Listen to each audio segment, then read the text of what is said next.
The Black Death surged unstoppably throughout Eurasia for years, killing people in painful, excruciating ways within days of infection. Almost no one who caught it stood a chance. By the time it was done, about a third of the world's population lay dead. So how did this deadly, widespread contagion finally end? Europe in 1347. Famines, tuberculosis, smallpox, beheadings, STDs. Old age seemed like the least common way for anyone to die at the time. Even giving birth gave you good odds of ending up in the grave. In this time of generally widespread disease and danger, no one could have imagined a plague which would undo all the other plagues thus far and was about to make its horrific entrance. Of course, Europeans had heard of the Great Pestilence that was spreading through the Middle East and Asia. However, in a situation that thankfully would never be repeated again, they just kept going about their business hoping the problem would fix itself before really affecting them. And yet, one day, undeterred by state lines, the bubonic plague made its European debut. 12 ships from the Black Sea docked in the sunny Sicilian port of Messina, and people working on the docks went to greet the sailors and get the cargo. That's when they noticed something odd. Most of the sailors were dead, and the few who remained alive were covered in disgusting black boils, hemorrhaging blood, and pus. No one knew exactly what was going on, but getting all the ships and boil-covered sailors as far away from Messina as possible seemed like a good call. To where, they didn't really care. Sicilian authorities told the death ships to leave the port. Unfortunately, it was already too late. Not only was the bubonic plague one of the most virulent contagious diseases known to man, and thus had probably already spread to some dock workers in the brief contact they had with the sailors, the flea-ridden rats that had originally infected the sailors had already abandoned the ship, scurrying their way right into the cobblestone streets of Messina. From Messina, the plague spread through Italy up to France, Germany, and even London within the year. Even in the time of such slow, arduous travel, the Black Death tore its way through the continent with unimaginable force and speed. Between 1346 and 1353, the Black Death killed a higher proportion of the world population than any other singular event in history. It killed 25 million people in Europe in a period of 4 years, and over this climax of its spread is estimated to have destroyed 75 million lives worldwide. Keep in mind, this was during a time when the entire global population was estimated to be around 380 million. Some estimates even put the plague's total death toll higher, at around 200 million, and global population estimates higher as well. However, even the minimum death count is horrifying to comprehend. It took 200 years for the world to rebuild its population to pre-plague levels. We assume part of the reason for the lengthy repopulating process was that seeing boil-covered humans and death all around you for years is bound to have an effect on your sex drive. But for the world population to bounce back, that meant the Black Plague had to end. So how did it? Did it just run its course, or did people start getting better at stopping the spread and fighting it? The answer is actually nuanced, as is most scientific and medical issues, despite what your self-diagnosis with WebMD might tell you. Many experts have an explanation they favor most, but they also agree that the Black Plague ended as a result of a combination of factors. First of all, the extreme deadliness of the Black Plague proved to be a part of its eventual undoing. The disease killed so many people so quickly that at some point it ran out of victims. When the bubonic plague struck a person, they quickly fell grievously ill. Symptoms included fevers of 100 to 106 degrees Fahrenheit, nausea, vomiting, severe joint pain, and headaches. The most unique symptoms of the plague were buboes that gave it its name, large egg-shaped boils that oozed pus and blood. Charming. People who usually fell ill became confined to their homes and died within 3 to 8 days. Over 80% of all those infected died. Thus, the odds once you caught the disease were not great. This is why highly deadly pathogens have a way of wiping themselves out. A disease that kills so many so fast eventually reduces its own chance of spreading and therefore surviving. At some point, there were literally just not many people left to kill, and not that dense a population to work through. Eventually, when people wised up to the fact that staying away from the sick would help them survive. See, the second reason the plague ended was because people started trying to prevent its transmission. Doctors initially had no good advice to give the population. This was a previously unknown disease, and also most doctors at the time thought that leeches helped depression. Unless Gwyneth Paltrow is your medical professional, we generally expect better medical advice and treatment these days. For an example of doctors' opinions about the disease during that era, one plague doctor stated his belief that instantaneous death occurs when the aerial spirit escaping from the eyes of the sick man strikes the healthy person standing near and looking at the sick.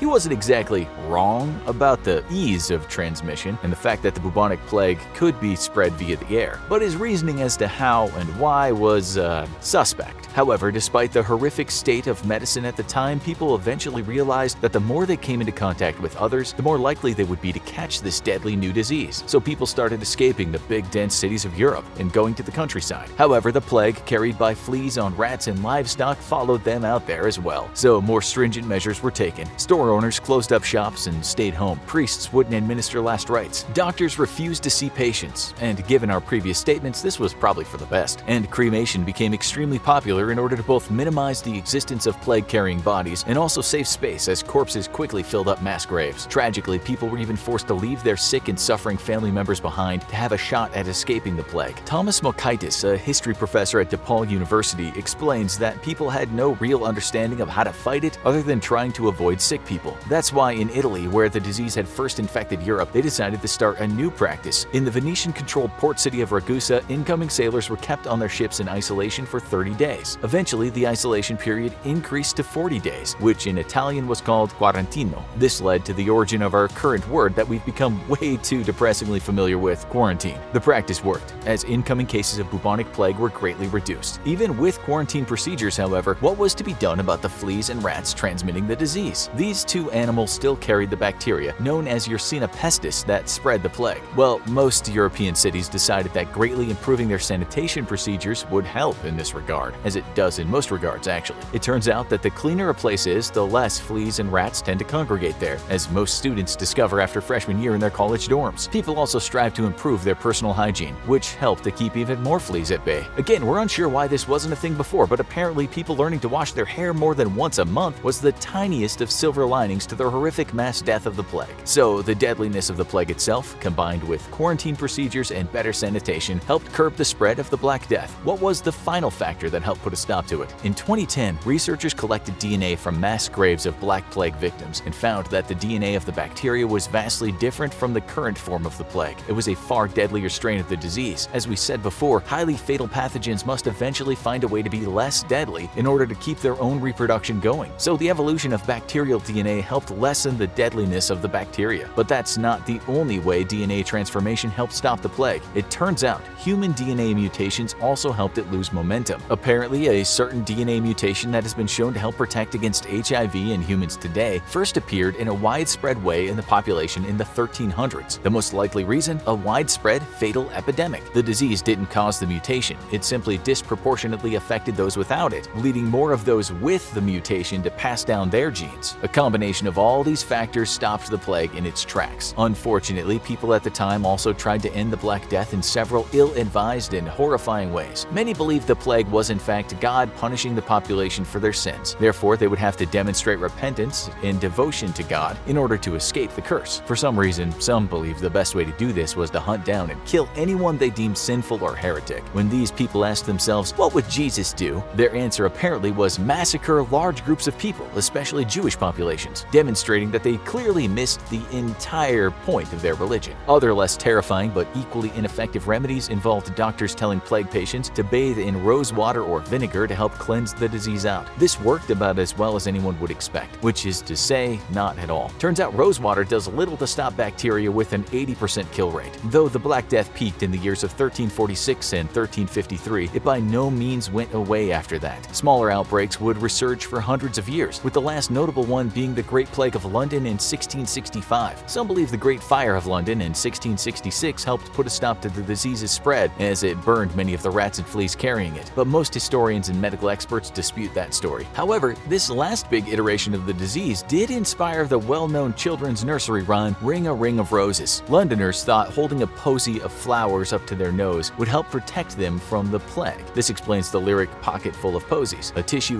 we all fell down refers to people falling ill and needing tissues and then dropping dead. The original lyrics, in fact, were We all fall down dead. In case you needed further proof that the original versions of children's stories and rhymes were all deranged. Today, the bacteria that caused the Black Death still exists, but it's now treatable with antibiotics. About 7 cases of bubonic plague are reported in the US every year, and around 1,000 to 3,000 worldwide, mostly on the African continent, meaning you have a higher chance of dying by a lightning strike than the plague these days. In October of 1347, 12 ships dropped anchor at a Sicilian port. Those who eagerly approached were met with a grisly sight. Almost all aboard were either dead or barely alive, their skin erupting with blackened boils that dripped pus and blood. In horror, the the Sicilian authorities demanded that the ship set sail, but though they left, the damage had already been done. The Black Death was now in Europe, and millions would die in what is considered one of the greatest disasters in history. Let's explore how the bubonic plague wiped out at least a third of Europe's population, if not more, in this episode of the Infographics show. What made the Black Death so deadly? Europe was hit hard by the plague, but it was not hit first. It was also not unaware of a disease that was already bringing widespread death and destruction elsewhere. Before the infested ships arrived in Sicily, rumors of a frightful sickness devastating the populations of first China and then India, Egypt, Persia, and Syria had spread near and far. While no one knew what caused it or why, it seemed to follow trade routes spanning the Near and Far East. Further, when it appeared, it was by all accounts unstoppable. Those struck by the Black Death would begin to swell at the lymph nodes located in their groin area or underarm regions. The growths would soon develop into large blackish-blue egg-sized lumps, or for the even less fortunate, expand to the size of apples. These would then fester and ooze various bodily fluids. Beyond this, those with the disease could develop any combination of a series of additional symptoms. These included fever, pain, chills, sweating, upset stomach, and diarrhea. Almost always, this was followed by death. According to those who observed its effects firsthand, all it appeared to take was a brief physical contact with the clothing of someone who was sick to pass the disease onto another. Though some doctors claimed that it was the spirit leaving the body of the deceased that infected others as it passed by. Obviously, at this point in history, the real methods of disease transmission were not yet well understood. Without understanding it, most were helpless to defend against it. Few areas other than some islands cut off from the rest of Europe by the sea made it through the pandemic plague-free. The rest of the population was not so lucky. The bacterium infiltrated virtually every European city's defenses, and many who appeared perfectly healthy one day could be dead a few days later. It was uncommon, though possible, for someone to survive a week or two before he or she died. Compounding problems further, those with the disease would typically be asymptomatic for the first few days, and so no one would be aware that they had caught it. This meant that successfully isolating them from the rest of society at this point was all but impossible. Those who tried the next best thing to protect themselves by fleeing for the country were not safe there either. The plague decimated livestock as well, and countless pigs, cows, chickens, goats, and sheep who also died a brutal death.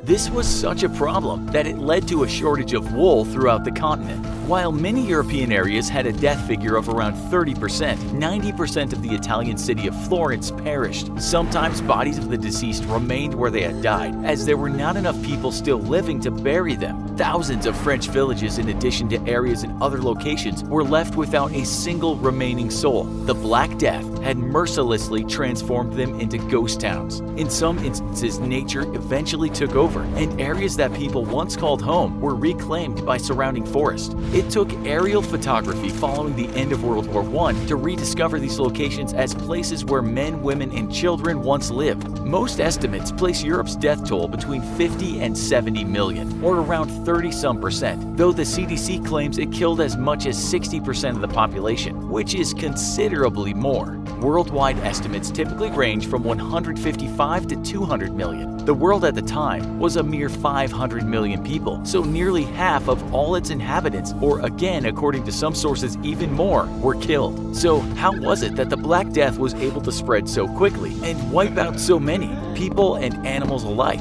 Well, for one, as previously mentioned, there was little in the way of scientific knowledge in the 1300s. Not only did people not understand the plague's causes or modes of transmission, but there were also countless failures in how those in the medical field attempted to treat it. It is true that Yersinia pestis, the bacterium behind the Black Death, or bubonic plague, is highly contagious. It can also be spread in many ways, though obviously contaminated spirits aren't one of them. Many believe that in its later stages it had the ability to morph into an airborne strain that could be passed on to a new host via a simple sneeze or cough. However, all strains, airborne or those in the more initial stages that are not, are believed to have been transferred through a flea or lice bite, and many animals, in addition to countryside livestock, serve as hosts for the bacterium and blood-sucking pests. Examples are things like squirrels, rabbits, chipmunks, and mice. However, Many in the scientific field have argued that by far the worst contributor to the spread of the Black Death was the urban rat and its flea. Part of the reason for this belief is that rats have been observed to develop symptoms quite similar to those in people, and in cases of the modern-day plague, many people with the sickness had accompanying bites from fleas. Recent outbreaks often follow what's known as rat falls as well, or where rodents die off in record amounts for whatever reason. Thus, the most prevalent theory is that the Black Death all began when rats with the plague died and their fleas then looked for more blood in another readily available source, which would at times be human. Upon being bitten by the contaminated flea, this person would then be exposed to the deadly bacteria. Seemingly in support of this theory, ships during the mid-1300s were commonly infested with the furry rodents who thrived in their dark, moist environment. And following the death ship's arrival in Sicily, the plague continued to spread further, following a trade route pattern, as it had previously in Asia, to other port locations throughout Europe and as far down as North Africa. However, more recently, there have been some proposed tweaks to this rat-based theory. As we just mentioned, the Black Death, after all, is not the only outbreak of the plague in the world's history. There have been outbreaks before as well as after, and those that took place more recently followed a different pattern entirely. Europe's Black Death spread much faster, and as far as historical records are concerned, there was no mention of a mass rat die-off in the days or months preceding it. Now, some scientists suggest that it was human fleas and lice that were the true culprits behind Europe's version of the disease. In this case, fleas would bite infected people and then move on to others one by one who happened to be in their nearby vicinity. They describe the underlying mathematical model that a rat flea spread follows is quite different from a human flea or lice one, and when information is plugged into simulations, the human flea model more closely matched data from 7 of 9 plague-hit European cities. Those with this newest evidence admit that the causes of the plague are surrounded by ongoing controversy. However, whether the fleas were of human or rat variety, it's a blood-sucking pest of one kind or another that likely passed it on successfully and so very quickly. It also turns out that the Black Death may not have been causing mass devastation all by itself. When victims' bodies were exhumed from mass graves in England, anthrax spores were also discovered along with them. If anthrax was occurring at the same time as the plague, this would definitely have made things much worse. Anthrax can not only be passed by coming into contact with sweat, saliva, or tears, but also by mere skin contact. In other words, at the time of the Black Death pandemic, people could have come down with a life-threatening disease of one kind or another in pretty much every conceivable way. It's possible anthrax and other diseases made people extra susceptible to the plague due to already compromised immunity. Also, it's possible that the body count of those claimed by the Black Death included victims that actually died from anthrax or other diseases. Beyond its quick transfer from host to host and the contributions of additional disease, the way the Black Death was treated failed to help and may have actually helped kill victims or spread it further unintentionally. For example, at least initially, medical practitioners would do things such as perform bloodletting on patients with the plague. This is where they cut into the veins or arteries in the neck or arms of those who were sick so that their blood flowed freely. This procedure was nothing new, and in fact dated back as far as to the times of ancient Egypt and Greece. Historical figures believed that to be healthy, the body needed the right balance of blood, phlegm, and bile. Bloodletting was believed to correct a possible imbalance of too much blood, which is what caused the person to get sick. Unfortunately, the procedure appeared to be as ineffective for the victims of the plague as it was for Charles II or George Washington centuries later. While Washington awoke with a sore throat and King Charles suffered a seizure, following bloodletting treatment, both died shortly thereafter. Boil lancing was another technique used as a form of treatment, which was just how it sounds. Someone would essentially lance or stick a pointy object into the boils to drain them of their gooey contents. If this wasn't done, they would only continue to grow larger and, in time, poison their host due to the mass buildup of dead blood and pus. Then again, popping them could also cause death due to toxic shock. Beyond the patient likely dying, the boils contain highly contagious matter and possibly spread the disease yet further. Other methods such as burning of various herbs or immersing the sick in vinegar or rose water were also, unsurprisingly, ineffective. In time, after failure upon failure and in an attempt at self-preservation, many doctors simply stopped accepting patients. Even priests began refusing to perform last rites out of danger for their own safety. Where men failed, nature did little to help either. Not only did people have little idea of how to handle the plague, but they were genetically prone to succumbing to it. Studies of the remains of of the European population at the time determined that only 0.2% had a gene that offered them any form of immunity. The other 99.8% had none. Since so many of those who were susceptible to the plague died from it, they did not pass their genes on further to the following generations. Many of those who did have the gene lived on to procreate. This is why Caucasian Americans now have a 15% chance of having some resistance to the disease. This is pretty good news, considering the modern form of the plague is still around today. One encounter via the 12 so-called death ships would go on to wipe out men, women, and children to such an extent that it would change the tide of history. It's Monday, March 11, 1918, at a military training facility in Kansas called Fort Riley. Around 26,000 young men are stationed there, and on that particular day, a mess cook named Private Albert Gitchell woke up feeling like hell. He had a high fever, his throat was sore, and his body ached all over. The man went to see a nurse, and indeed, the guy was burning up. He had a temperature of 103 degrees. Soon after Gitchell, one Corporal Lee Drake visited the nurse with pretty much the same symptoms. Sergeant Adolph Herbie was next to join the line, and that line would keep getting longer and longer. Was Gitchell patient zero? That's a matter of controversy, but more and more sick American soldiers at camps all over the country would head to battlefields of Europe. All hell was about to break loose. Before we get to just how devastating this flu was, in view of what we just told you, you're probably wondering why it was called the Spanish flu and not the Kansas flu. Well, as to where the flu originated, it's been studied by many researchers for many years. In 1916 to 1917 in France, hundreds of thousands of soldiers passed through a certain hospital camp in France. There, military pathologists reported a flu-like disease that had a high mortality rate. One theory, and a serious one at that, is that the disease spread from the poultry at the camp into the pigs and then to the humans. Other researchers have postulated that it started in Austria or China, or in some parts of East Asia, or indeed the USA. It might have been imported to Europe or originated in Europe, and that discussion is still going on. The reason we call it the Spanish flu is merely because Spain's media wasn't heavily censored during wartime, and so that country's newspapers made it look like Spain, neutral in the war, was the worst hit country of all, which wasn't true. The name seems to have stuck though it should be called not the Spanish flu. This deadly flu traveled fast, and it's estimated that around 27% of the world's population of 1.8 to 1.9 billion people got infected. It's hard to get the exact numbers, and the estimates vary widely, but it's thought that the death toll of this flu was at least 50 million and maybe as much as 100 million. That's more people than died in World War I. Around 500,000 people from the USA died from the flu, and what's surprising is that young adults from their 20s to their 40s were the worst hit. To put that into perspective for you, in 1917, the life expectancy in the US was 51. In 1918, it had dropped to 39. The theory of why the virus seemed to kill more people who you could say should have had the strongest immune systems, those in the prime of their life, is that a similar flu pandemic had happened some decades earlier, but that flu wasn't quite as lethal. The survivors of that flu may have developed an immunity, and so when the Spanish flu came around, they dealt with it better. As for not getting the very young people, the theory is the flu had less effect on them. There's another reason the healthiest people died, and we'll get around to that soon. The Spanish flu was virtually in every part of the world. In India, an estimated 17 million people died, around 5% of the country's population. In the Dutch East Indies, around 1.5 million people died. 390,000 Japanese people succumbed to the deadly disease. In Britain, 250,000 flu deaths were reported, and in France, 400,000 people died. In Iran, the number of people that died was between 902,400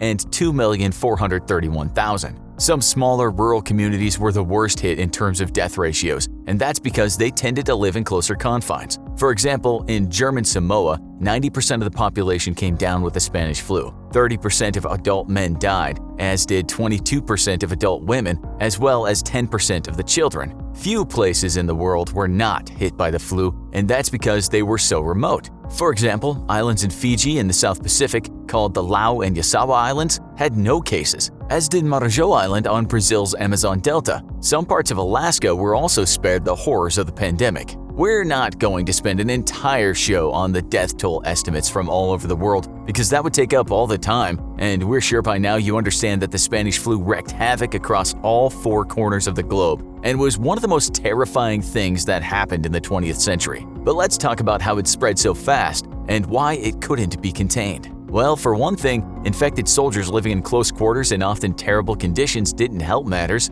and neither did the fact that those soldiers were traveling far and wide. The war was a world war, and it involved many countries, some with empires and many colonies. It's believed that there was a first wave of the flu, but that deadlier second wave spread so fast because of wartime troop movements. This is how one historian put it: the entire military-industrial complex of moving lots of men and material in crowded conditions was certainly a huge contributing factor in the ways the pandemic spread. The first wave was not so bad, more like a seasonal flu one might get these days. But that second wave was fearsome, especially when reports came in that young, healthy people had come down with a fever and then were dead within 24 hours. How could that happen? Well, in some cases, the patient would first have a very high fever. Next would come nasal hemorrhaging and pneumonia. Their lungs would fill with fluid, and they would literally drown in that fluid. Doctors at the time were not aware of what was happening. Some British doctors said the state of the deceased lungs were so bad that chemical warfare had to be to blame. We now know that there's a condition known as cytokine explosion. This is basically an immune response from the body to help a person when he or she has been attacked by a virus. But there can be an overreaction, and when the body sends too many of the messenger proteins called cytokines, this can create an explosion. The downside to this is inflammation in that fluid buildup in the lungs we just mentioned. This might also be the reason that mostly people in their 20s to 40s died, because their really strong immune systems caused the biggest storms of cytokines. Their body overreacted. Now, let's let you listen to the words of a U.S. Surgeon General who witnessed the sight of hundreds of young soldiers entering a hospital, all suffering from the Spanish flu. This is how he described the scene. They're placed on the cots until every bed is full, yet others crowd in. Their faces soon wear a bluish cast. A distressing cough brings up the blood-stained sputum. In the morning, the dead bodies are stacked about the morgue like cordwood. Back then, the doctors didn't know what the virus was, and they weren't equipped with electron microscopes to study the virus. These days, doctors do have those things, and they know how to isolate a virus. And because of that, they can look at its genetic sequence and then attempt to create antiviral drugs and hopefully come up with a vaccine. In 1918, when all the troops from around the world were mixing together and going back to their hometowns, there was no such technology. On top of that, when people showed early signs of the disease and moved it about in public, it was hard to test them, and so they weren't quarantined as they would be now. Humans are now very good at estimating where a virus will spread, and so can isolate various places. Now there's something called contact tracing, which basically means health authorities looking at who's been close to someone who's been infected and then testing those people to see if they got it. The healthcare workers now will wear protective equipment, and the public will have daily updated knowledge on what they can do to stay away from the disease, or at least do the right thing to reduce their chances of getting it. None of that happened back then, and there was no way workers could just choose to work at home, or people could go on the internet to find the latest news. As we said, most media during the war, including that of the US, the UK, and France, were not reporting the spread of the deadly disease because it didn't look good for the war effort. Spain did most of the media reporting, and if you hadn't done your research, you'd think this flu originated there. We should say this though, the authorities did know that people spread disease to other people. That much was obvious to anyone. Europeans and most of the rest of the world knew all about pandemics, and that infected people should be kept away from healthy people. In Britain during the war, the chief medical officer of the local government board, Sir Arthur Newsholme, knew very well that a lockdown could help prevent further spread of the disease. But that was out of the question because of the war effort. Those munitions factories and many other industries just could not stop. Research shows he knew what was happening, but he encouraged the British to just carry on with what they were doing. In his own words, he said, "The relentless needs of warfare justified incurring the risk of spreading infection." You can't just blame Britain for this. The world was at war, and countries weren't about to start quarantining large parts of their populations. That didn't mean that people weren't warned to avoid busy places, and some stores in the USA were at least closed. Signs hung on the door warning of the spread of this deadly influenza. In Japan and Australia, people were photographed in the streets wearing face masks. You can even find news reports from back then of Boy Scouts handing out leaflets to people they'd seen spitting in the streets of New York City. On those leaflets, the words written were, "You are in violation of the sanitary code." But in the USA, there was a huge nurse shortage, and those nurses were needed to take care of influenza sufferers since there were no drugs to combat the disease. Instead, they gave the soldiers baths, enough bed rest, aspirin, whiskey, cough syrups, and they gave them clean bedding and hot soup. When you come down with the flu, this kind of care can be effective. 9,000 trained white nurses were sent to Europe to help the sick soldiers, and thousands more worked in US military camps. But there just weren't enough of them given the size of the population. More American soldiers died from the flu during that war than they did in battle. There were African American nurses ready to go help the war effort,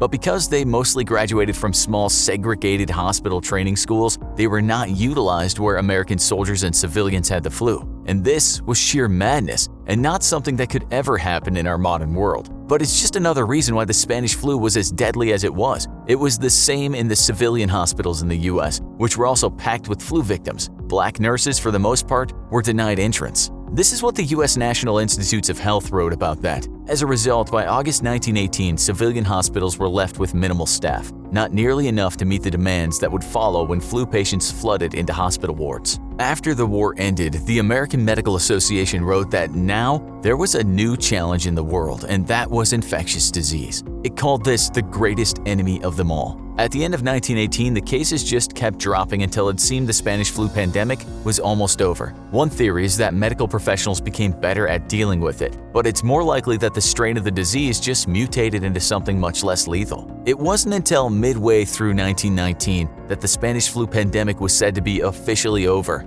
Other flu pandemics would come, but none as deadly as the Spanish flu. It's actually sometimes called the forgotten pandemic. Maybe even some of you had never heard of this devastating outbreak. The reason it was forgotten, of course, was because it happened during one of the bloodiest wars in history. We don't want to worry you, and there's no doubt that medical science and global collaboration efforts would ensure nothing so deadly in the world of flu viruses could happen again. We now have antiviral drugs, antibiotics, respirators, specialized intensive care units, and we have information that flows fast and free. We can track the spread of a virus, and we now have the ability to contain viruses, and we also have people working on vaccines.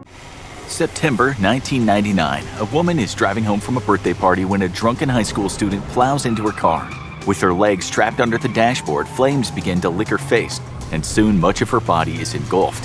How much did that hurt? This is what one of the first paramedics who arrived on the scene said. She was screaming and wailing, an almost inhuman sound I'd never heard another person make. So, dying in a burning car is sure to be up there as one hell of a painful death. But as you'll see today, dying isn't always so horrific, even when you get shot, stabbed, or die from a disease. Just so you know, that woman survived. Her name was Jackie Suberido, and she appeared on Oprah in 2003 to talk about her new life. She spent 10 months unconscious after the accident, and when she woke up, she saw that the fire had melted the flesh over much of her body. She died in 2019 from cancer, which is a terrible disease we'll get to later. When it comes to biting the dust in a fire, the best you could hope for is suffocating on the hot gases, which is something that happens to most people who are in fires. If the flames do touch the skin while the person is conscious, the pain is excruciating until they burn through the nerves. That's the painful part, downright excruciatingly painful. That's when you might make a sound that's been described as unholy. For instance, when a woman named Catherine Hayes was burned at the stake in England in 1726 for killing her husband, she was supposed to be strangled first. It didn't quite go right, and an observer remarked that the air was filled with her cries and lamentations. So, dying by burning, not a great way to leave the planet. Also, thankfully, not a very common way to die. The World Health Organization wrote that throughout the globe, around 180,000 people die each year as a result of burns. Burning in a car crash is classified as an accident death, of which there are many forms, but the form we know you're interested in is going down in a hail of bullets, or perhaps succumbing to just one bullet. Imagine the scene.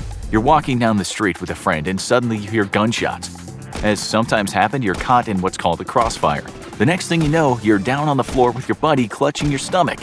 Thing is, he's crying out in pain and you don't really feel anything.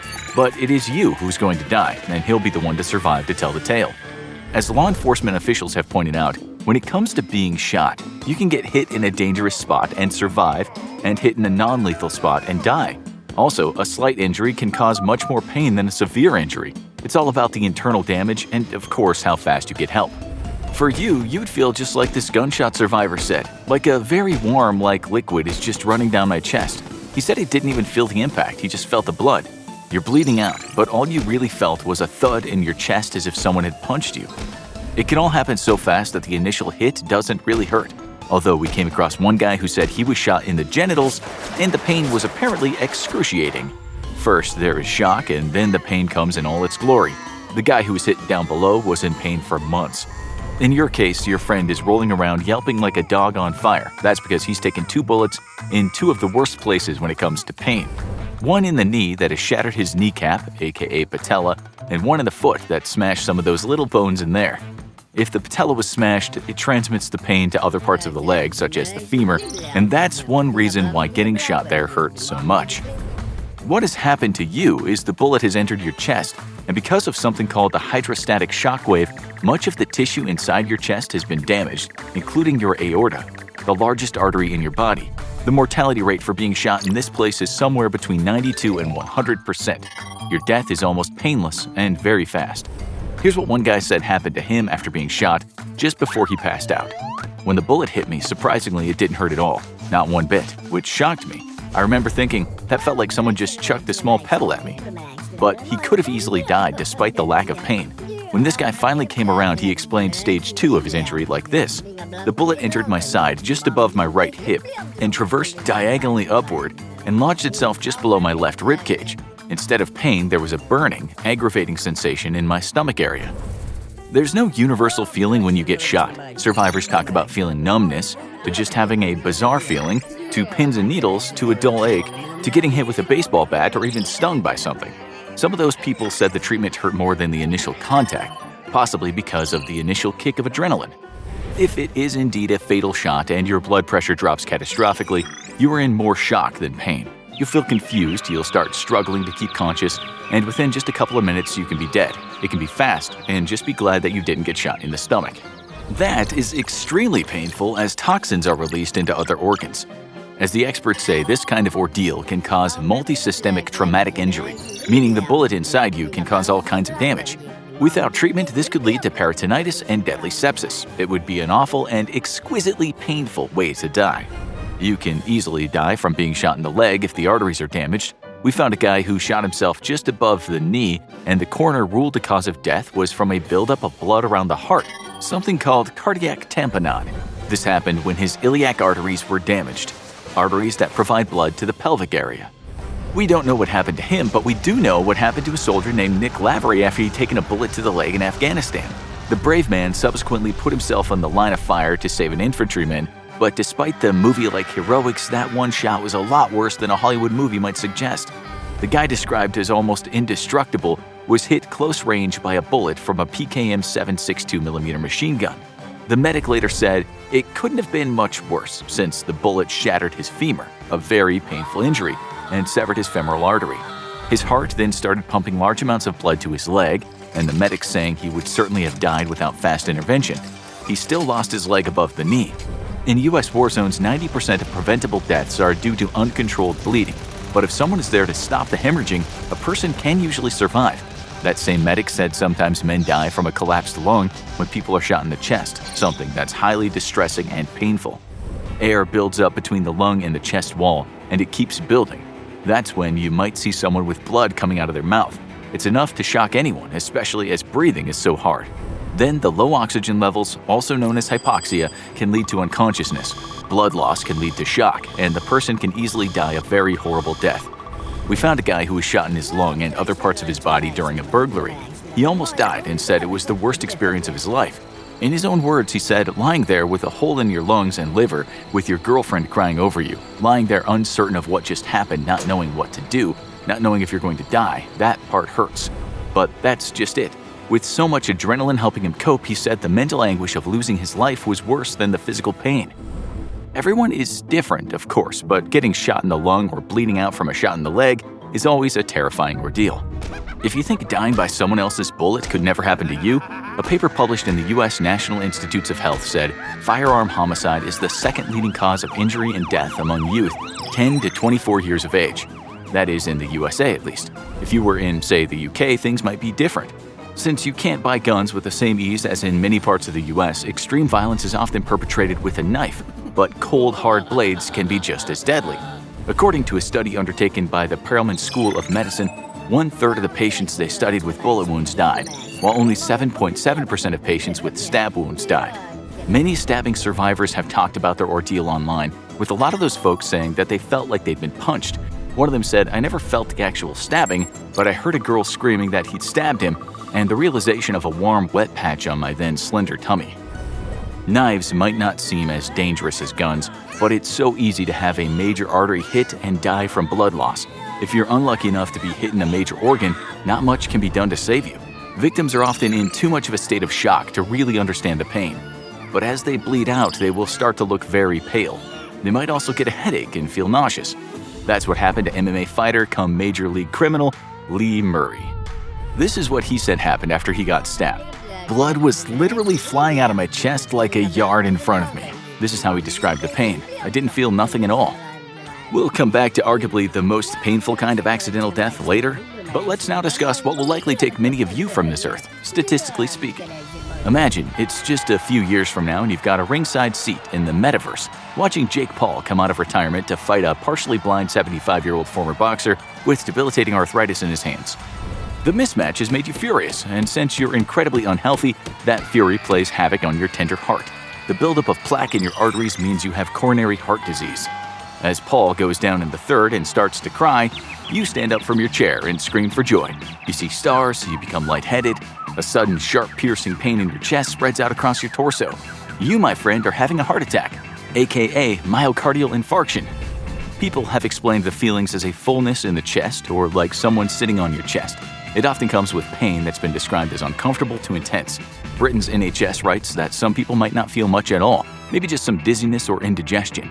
A few people feel no pain at all, although they're often very old or diabetic. Most of the time, this doesn't lead to cardiac arrest, which is a sudden loss of heart function due to electrical disturbance. But with you, it has.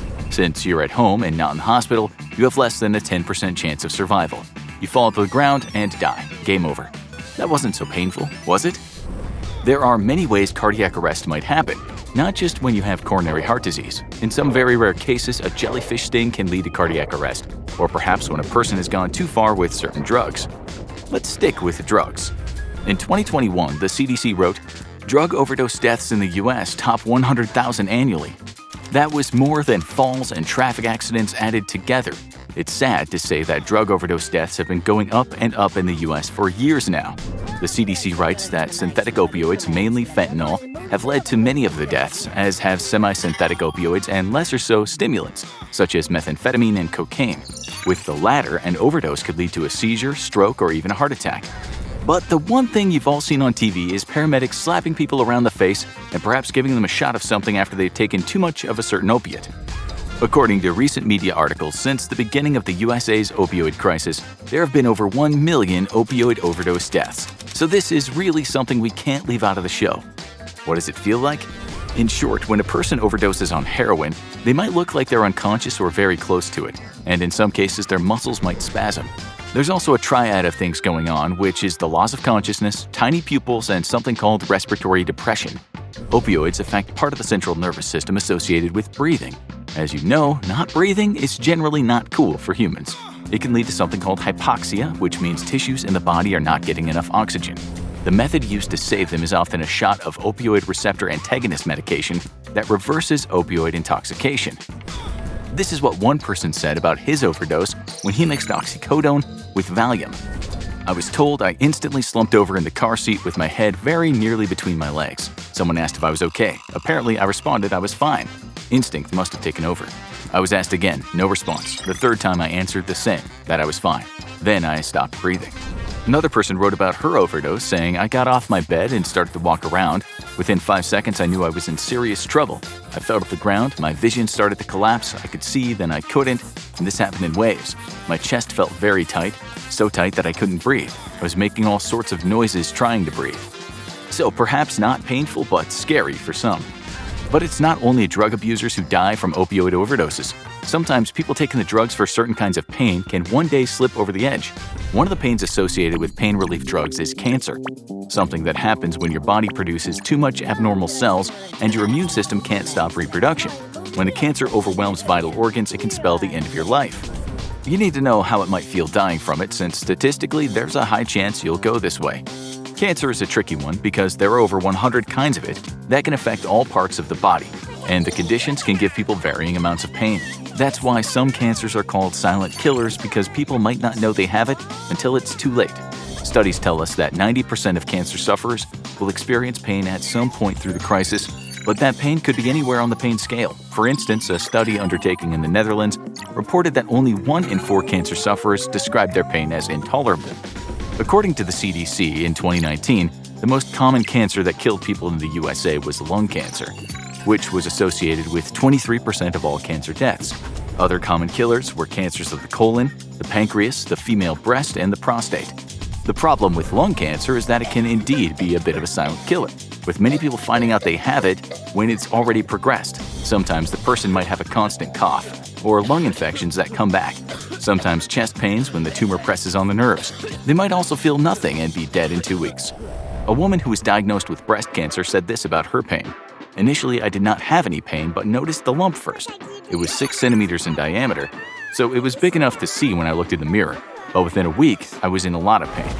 It's hard to say how much pain the person will be in, and it's just as hard to say when they'll die. But as time passes, if the cancer cells cannot be beaten, the person can be bedbound, and in the later stage, they might not even be able to talk. If any of you have been at someone's bedside during the final stages, you might have seen that the person wasn't screaming out in pain. In many cases, they just seem to drift out of life, although pain medications could have been administered at that time. This is usually happening as the person could be at the stage that's called pre-active death. This is usually just a week or a few weeks before they die. After that comes active death, which happens in the days and hours before death. In active death, the blood pressure will drop. Breathing could become shallow and the person might not be able to be awoken. At some point, the person will make a sound known as the death rattle, which means it's lights out. If you've seen someone in active death, you'll know it's not easy to understand their pain levels since they're only half there. With that in mind, dying can be a very complex process, but it can also just be plain bloody horrible, as you'll now see. In 2014, the Washington Post wrote that because of terrorism in part of the Middle East and a subsequent refugee crisis, thousands of people were at risk of dying from an excruciating death. That death was not having food or water. You've all been thirsty before, some of you so thirsty that the water might have seemed like the most wonderful thing the world has on offer. There's good reason for this. It is. As you may know, our bodies are made up of around 60 to 70% water, some of which is lost each day from urinating, sweating, and breathing. When you're severely dehydrated, the water in your cells is transferred into the bloodstream, and this makes those cells shrink. When the cells in your brain shrink, that beautiful and complex organ doesn't work very well. This is why people who've gone without water have gone somewhat delirious. Another organ, the kidneys, will start to shut down because of this lack of water. That means they won't do their job of getting rid of all the waste products in the blood. Soon, all the organs in your body will start to shut down. So, with toxic blood and a failing brain, the dehydrated person will eventually fall into a coma. This is why a long time before you get close to that stage, you'll start thinking water is the greatest thing on the planet and you'll almost do anything to get some. Just as the explorer Chaz Powell said, a man who almost died from dehydration. He told the BBC in 2020 that when he was in this state in Africa, he went from being concerned to going half mad. By this point, I was starting to feel really ill, he said. I started to overheat, and my body temperature was just insane. When things get really bad, he started to drink his own urine. But that urine, which is usually 95% water and 5% waste, had more waste in it because he was already dehydrated. It wasn't very good for him at all, but he didn't have any other options. Not long after, an SOS call he had made was answered. He was told a helicopter would get to him in 4 hours, to which he thought, I don't have 4 hours. He moved on down a cliff, at one point fainting. He was at risk from kidney failure, delirium, and even having a heart attack because dehydration at its worst can also seriously affect the cardiovascular system. All organs eventually fail if dehydration is not treated.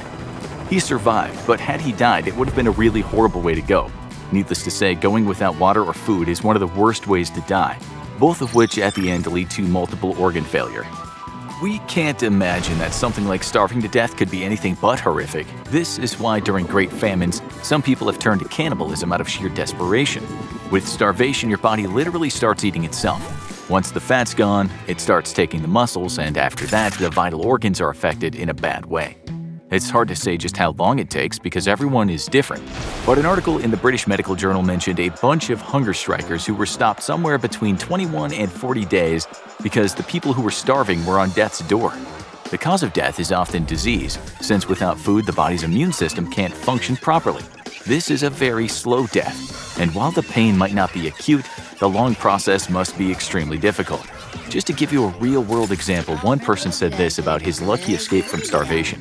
Very painful, very terrible way to go. I wouldn't wish it on anybody. The World Health Organization said throughout the world, heart disease is the biggest killer, but in second place it had stroke, so we think we should have a look at that. Stroke kills close to 6 million people in the world every year. It happens when your brain does not get the blood supply it requires, often because of a clot in an artery. And with a lack of oxygen to that brilliant organ, things can go terribly wrong very fast. According to world-stroke.org, around 13 million people every year will have a stroke. But there are a lot of survivors. Unfortunately, many people that will have a stroke are left with profound disabilities, often with affected speech or even paralysis.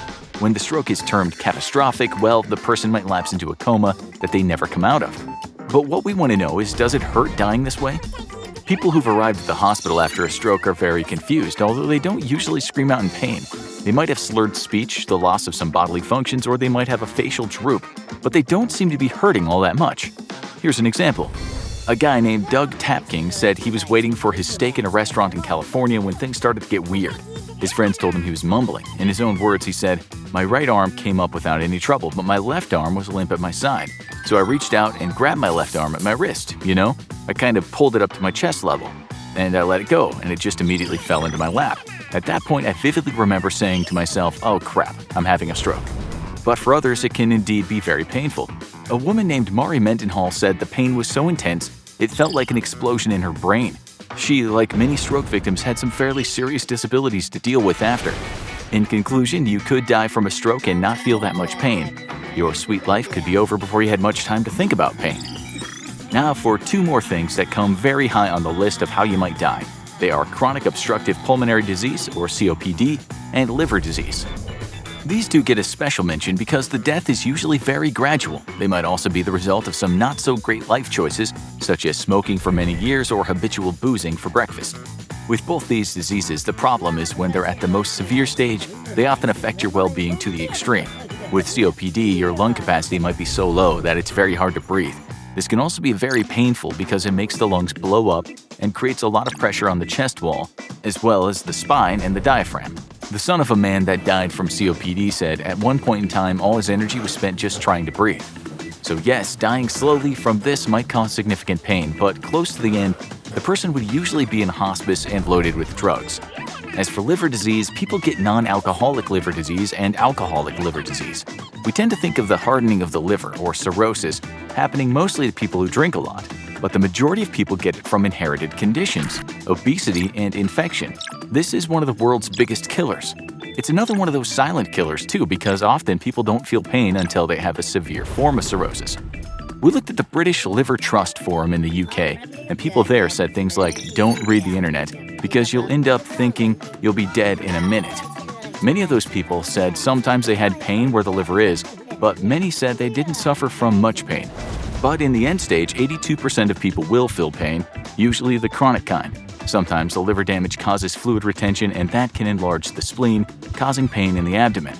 The problem worsens when the toxins from the liver can travel to the brain and cause something called hepatic encephalopathy, which can make people fall, be confused, or even have seizures. That's why the last stage before death can be very unpleasant. Now for some very painful ways to die. More accidents. As you already know, many people around the world die from drug overdoses, although the highest on the list of accidental deaths around the world is traffic accidents, much more so in less developed nations.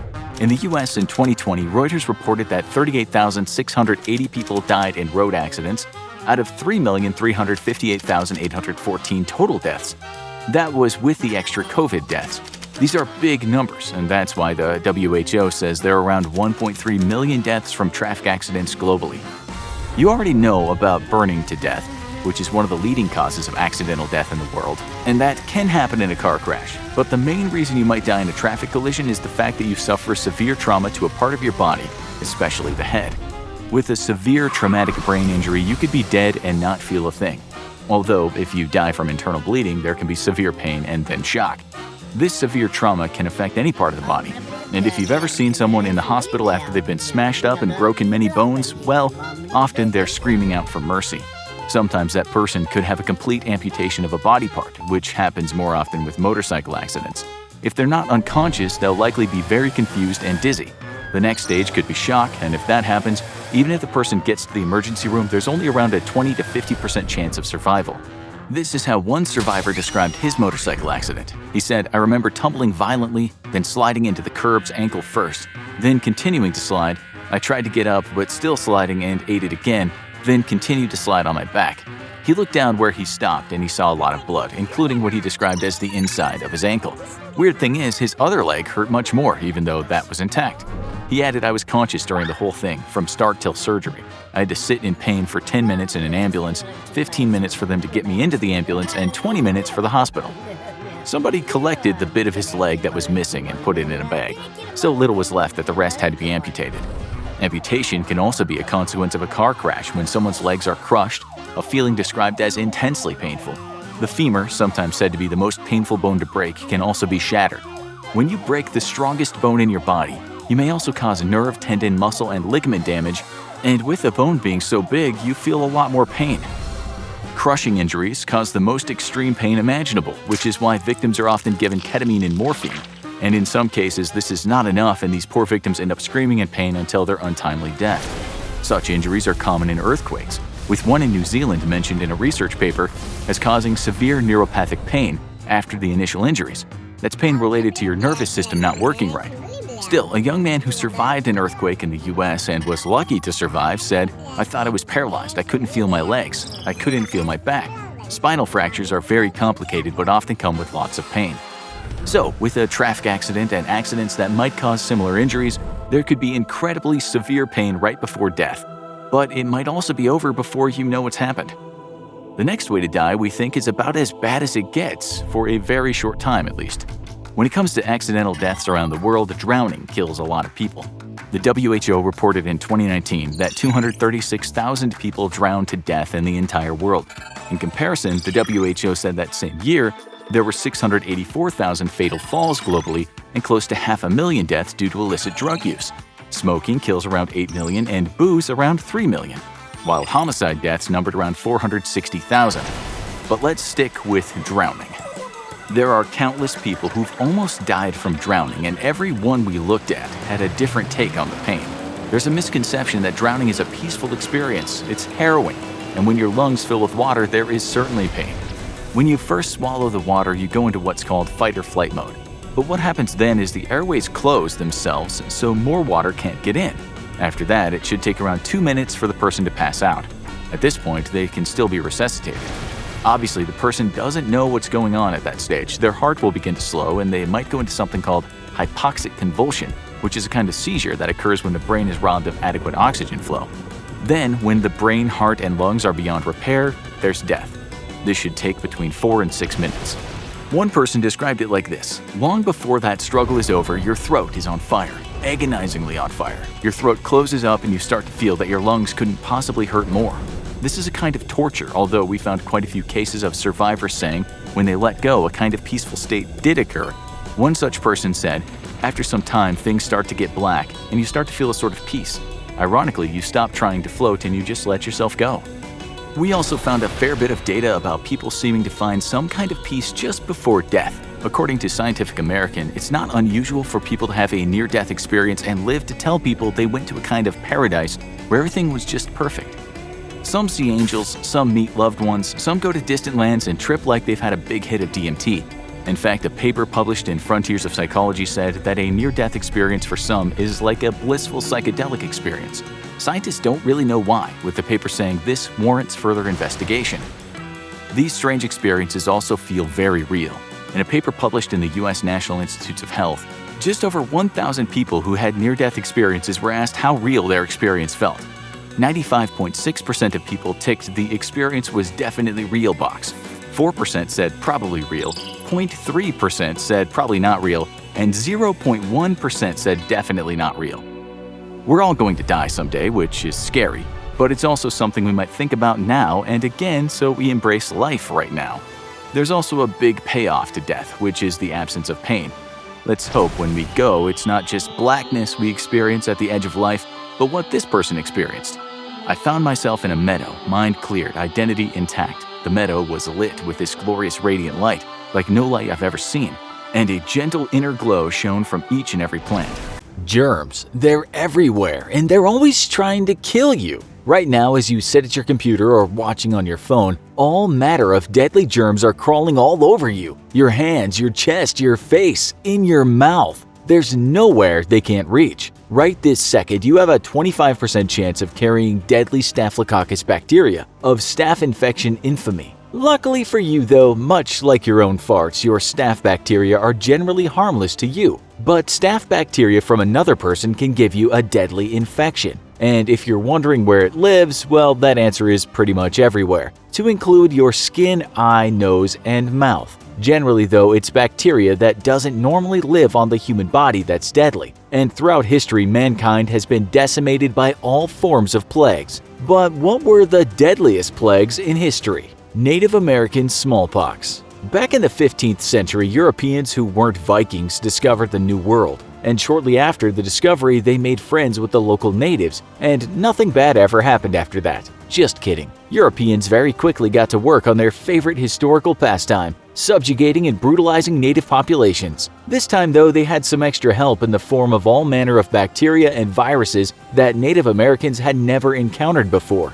Back when healthcare consisted of draining bad blood out and then dying of the resulting infection, smallpox killed about 1 in 3 Europeans who got infected. Native Americans, however, had little to no resistance to the disease, and thus when they made contact with Europeans, the disease very quickly decimated Native American society. It's believed that between 1500 and 1900, European diseases killed up to half of all Native Americans, and most of that was purely by accident. It wasn't until the 1800s that the US cavalry got the idea of handing out smallpox-infected blankets to Native Americans who were stubbornly settling on the land the US had rightfully claimed thousands of years ago when man first arrived to North America but forgot to tell everyone about it. Cholera pandemic. Cholera is one of those diseases that just never goes out of style. It's a die-hard classic, a real crowd pleaser, and to date there's been 7 told cholera pandemics throughout human history. The deadliest, however, is considered to be the third, which struck between 1852 and 1860. For thousands of years, mankind paid little attention to the quality of its drinking water, and for nearly all of human history, literally nobody saw a problem with having your sewage run right next to or into your drinking water supply. This worked out great for all manner of diseases, who took advantage of the terrible sanitation to wreak havoc on mankind. Cholera is one such disease, and during its third outbreak, it's believed that it started its world comeback tour in India. With the Ganges River being one of the most important in the world as far as human settlements are concerned, it has long been one of the most polluted. In 2011, a report on the water quality of the river revealed that the water contained 1.1 billion fecal bacteria per 100 milliliters. That's about 500,000 times the recommended bathing limit. Add to that the practice of cremating corpses directly on the banks of the river and India's huge population, of which a large amount believe it's a sacred experience to bathe in the poop-filled river, and it's little surprise that cholera has frequently struck the region.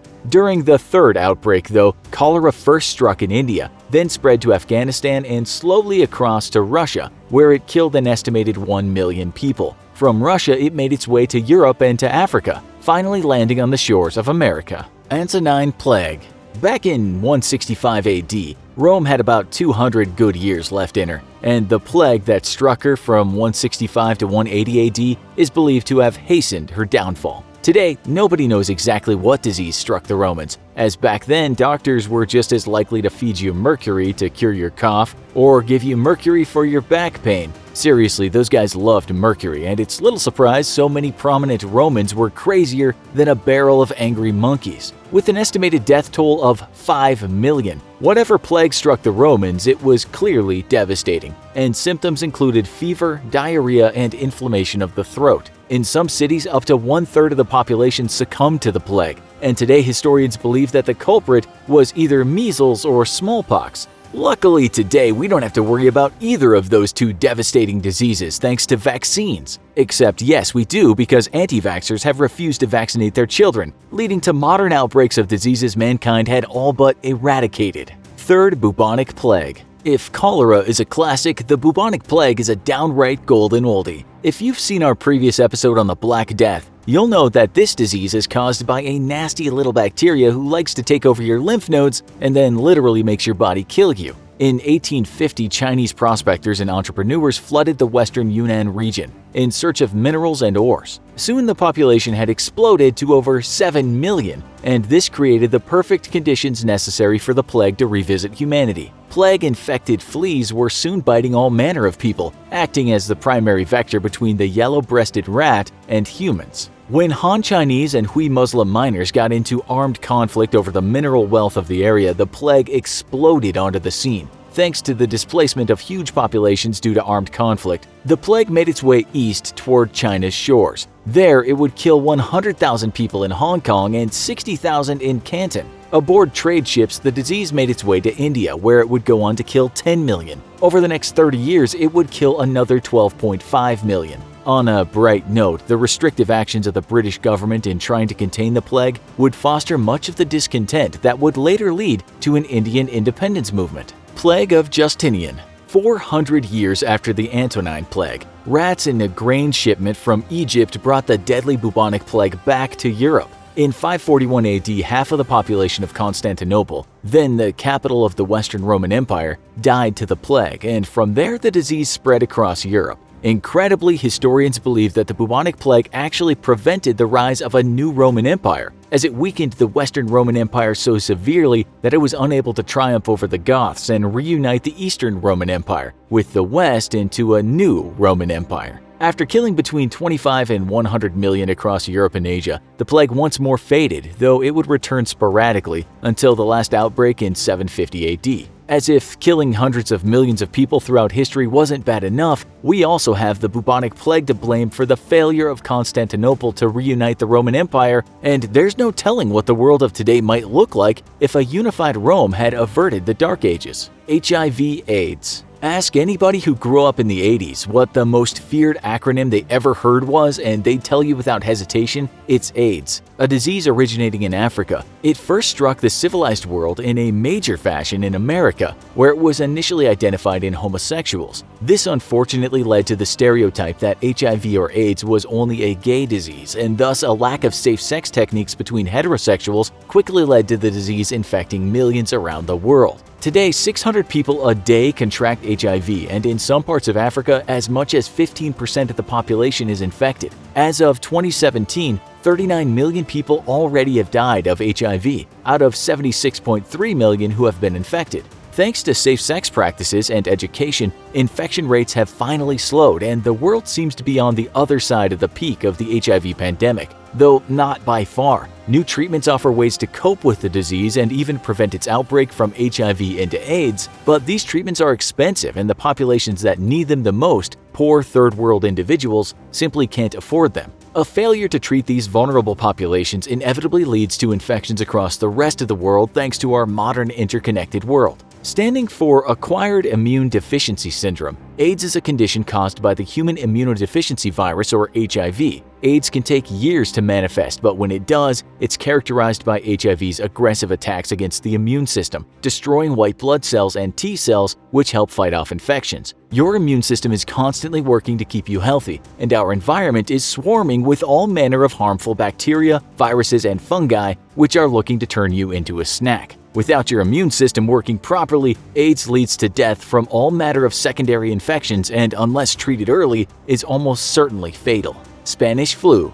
At the end of World War I, Europe was in a sorry state. The war had ravaged the countryside and displaced millions of people. Food supplies were low and clean drinking water was rare. Add to that huge numbers of dead and the concentration of wounded still being treated in makeshift hospitals, and you had conditions ripe for a pandemic. Despite having nothing to do with Spain or the Spanish flu struck soon after the end of the war and appeared almost simultaneously in Boston, USA, Brest, France, and Freetown, Sierra Leone. Thanks to air and ocean travel, the flu virus spread around the world. Yet the flu virus was not a particularly different strain of the same flu you might catch today. All flu viruses mutate over time, but despite what people initially thought, this was not some superbug. The poor sanitary conditions, the concentration of wounded troops in massive field hospitals, and poor nutrition for wartime populations had instead created a world just ripe for the flu to become truly deadly. The most at risk were the young and elderly, but with so many combat wounded and malnourished civilians, the flu is thought to have killed between 50 and 100 million. The Black Death. To date, there has been no epidemic more deadly than the Black Death or the Bubonic Plague, though it should be noted that the disease had struck many times before it went to blockbuster in 1347. Arriving from the plains of Central Asia, where climate change was forcing infected rodents into human population centers, the plague quickly spread from Asia westward toward Europe, leaving a trail of devastation in its wake. Across the Islamic world, the Black Death killed millions after arriving in Egypt from Constantinople. All told, the outbreak killed between 75 to 200 million people, and it took humanity 2 whole centuries to recover the lost numbers. The disease inflamed major tensions across various social groups, and shortly after the plague receded in 1353, major violence against minorities in Europe exploded, as everybody from gypsies to Jews were blamed for the seemingly supernatural plague. On the bright side, though, the plague killed so many people that it created a massive labor shortage, and this left nobles without enough peasants to work their lands. With the bargaining chips firmly on their side, the peasantry was able to use the value of their labor to demand better wages and living conditions, laying the foundations for many of the major labor movements that would redefine European and world history in later centuries. Without the Black Plague and its deadly impact on humanity, modern labor movements that brought us the 2-day weekend, sick days, paid vacation, and other perks we enjoy and expect from jobs today may never have existed. The Pharaoh of Egypt had kept the Jewish people enslaved for generations, but now the oppressed had a leader, Moses, raised in the Egyptian court until he fled, and now returning to demand the freedom of his people. The Pharaoh refused, and Moses warned him that he would pay a terrible price. According to the Hebrew Bible, God would prove him right 10 times over. The story of the 10 plagues of Egypt is one of the most famous stories in the Bible, and one of the most hotly debated. Many people believe it's a true story of God's wrath coming down and exacting vengeance on a slave-holding empire. Others are skeptical, saying it's all a fable meant to make the Jewish escape from Egypt more dramatic. But others come up with another explanation. The 10 plagues may have happened, causing chaos in Egypt and facilitating the escape of their slaves, but all of the plagues had a scientific explanation that would be explained as God's wrath. Which is the truth? And what were those 10 horrible plagues? Number 1. Blood. God worked through Moses, and Moses' staff seemed to be enchanted. So for his first dramatic act of punishment upon the Egyptians, Moses raised his staff and struck the Nile River. And spreading out from his staff, the crystal water of the Nile was transformed into thick red blood. It doesn't get much more dramatic and terrifying than that, but the consequences were far more dire. The Nile is the second largest river in the world, supplying water to most of Egypt. As Egypt at the time was heavily agricultural, this could easily starve many of the crops and devastate the food supply for the entire country. The fishing industry would be devastated, as fish can't breathe blood and would soon die off. Additionally, the aqueducts would go dry and put countless people at risk for dehydration. Water is essential for life, and while this first plague might seem more dramatic than deadly, it was actually striking at the very heart of Egypt's economy and society, turning their most valuable resource against them. But was there another possible explanation for this? There's no way to know what the actual composition of the Nile was during this period. Today, if a river turned to blood, scientists would be testing its chemical contents within minutes, once everyone had stopped screaming, of course. But in ancient Egypt, all the people knew was that the river had mysteriously turned red and undrinkable. This is actually something that happens naturally, and it might be worse than turning to blood, because the most common cause for a blood-red river is a phenomenon called red tide. This is what happens when red algae bloom occurs, as microscopic algae grows in such huge numbers that it changes the color of the water surface. But it's more than just a disturbing visual. The water builds up in shellfish and poisons the fish that eat them, causing mass numbers of dead fish to bubble to the surface. When the quantity is high enough, it can also launch air-based toxins, causing a horrible stench and making people around the water sick. Sounds scary enough for ancient people to assume it was a river of cursed blood. Comparing that to the second plague seems almost quaint. Number 2. Frogs. Maybe it was God's day off. Maybe he had a bit of writer's block because he followed up a literal river of blood across all of Egypt with a whole lot of frogs. According to the Bible, the second plague consisted of the Nile teeming with frogs. So many that they invaded the homes of the Egyptians, looking for anywhere to hide. They crawled into people's ovens and troughs, making it annoying if not impossible to do their daily chores. Not even the palace was safe. The pharaoh himself had them crawling all over the throne room. Sweeping them out of the way was probably annoying enough, but let's not forget the constant croaking. While sending an invasion of frogs to Egypt might seem like a lesser plague, we're guessing by the second sleepless night with ribbit going off in the pharaoh's ear every few seconds, He was seriously thinking about alternative labor methods for Egypt's future. And this is actually one plague that may still happen today. The most common expression is "it's raining cats and dogs," but that doesn't seem to happen too often. Raining frogs, on the other hand, it's been reported multiple times throughout history. Roman scientist Pliny the Elder once reported storms of frogs and fish falling from the sky, and thousands of years later, French soldiers reported a toad storm in 1794. Frogs and toads are small animals, and they can easily be picked up by tornadoes and dropped elsewhere. But this doesn't quite explain a massive multi-day frog invasion. What might explain it, however, is a river full of blood, or red algae. Frogs are amphibians, spending most of their day by the riverside hunting bugs and small fish. If the river suddenly becomes inhospitable, they'll probably go looking for food elsewhere, like all of Egypt. So the scientific explanation for the plague of frogs might just be that they were all there all along. But the first plague sent them into the city center to drive everyone nuts. And speaking of driving everyone nuts, number 3, lice and fleas. Every time summer comes around, the mosquitoes, ticks, and gnats come out in full force and drive everyone nuts with their bites. And there's no quicker way to break down someone's resistance than to annoy them into submission. That's why for the third plague, Moses raised his staff, hit the dust of the ground, and God transformed that very dust into a swarm of lice and gnats.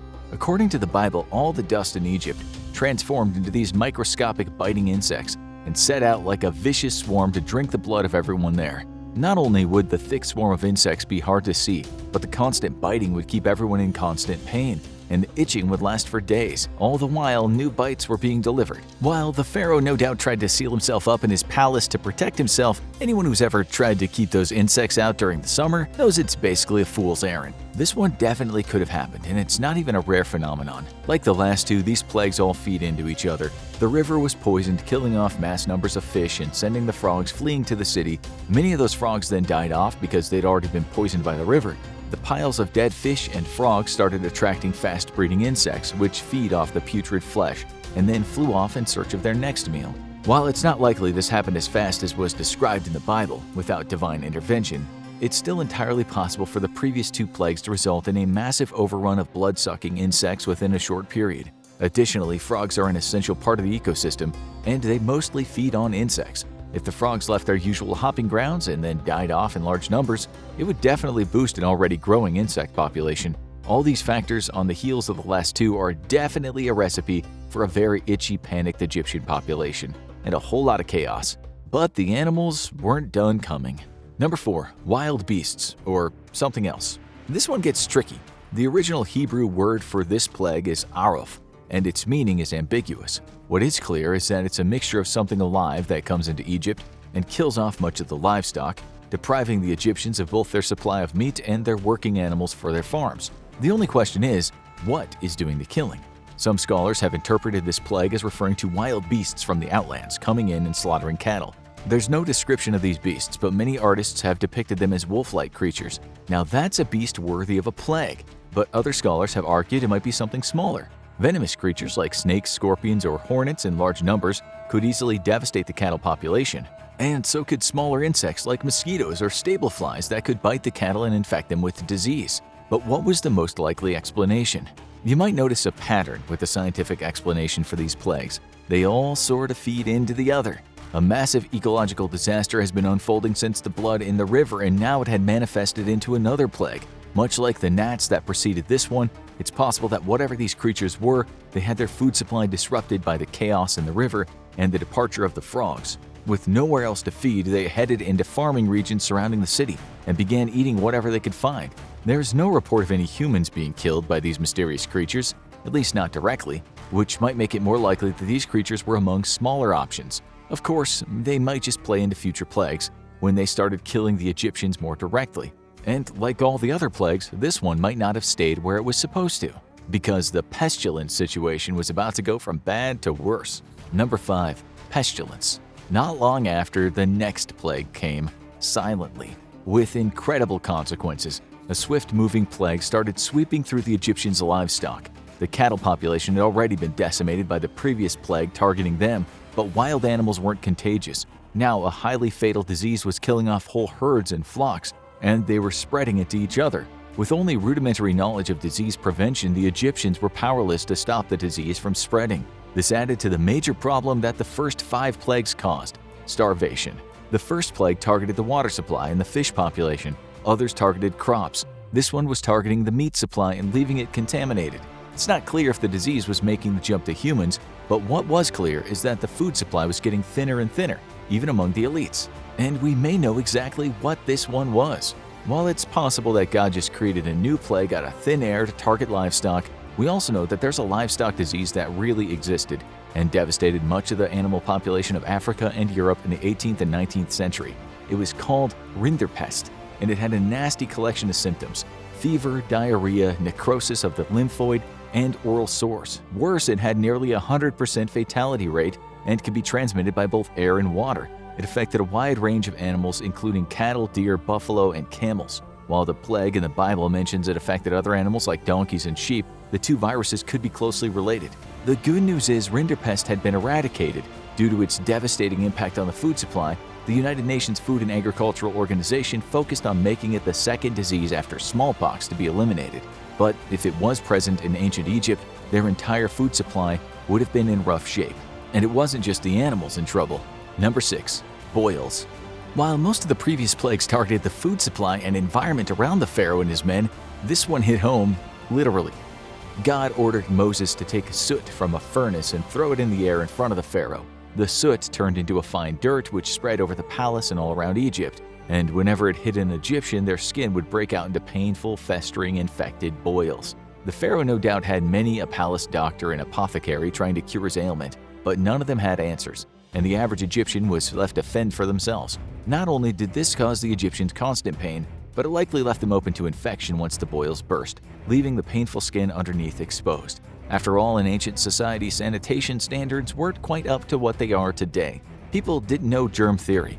With most people working in manual labor jobs and painful sores not being a good enough excuse to not work, this created a big problem for Egypt's populace. But was there another explanation for these dermatological tortures? Scientists have studied the description of these boils and have come up with a number of theories. One is, once again, a continuation of the previous plagues. With the massive die-off of livestock due to the pestilence, it's likely the many animal bodies would have become a breeding ground for biting and stinging insects.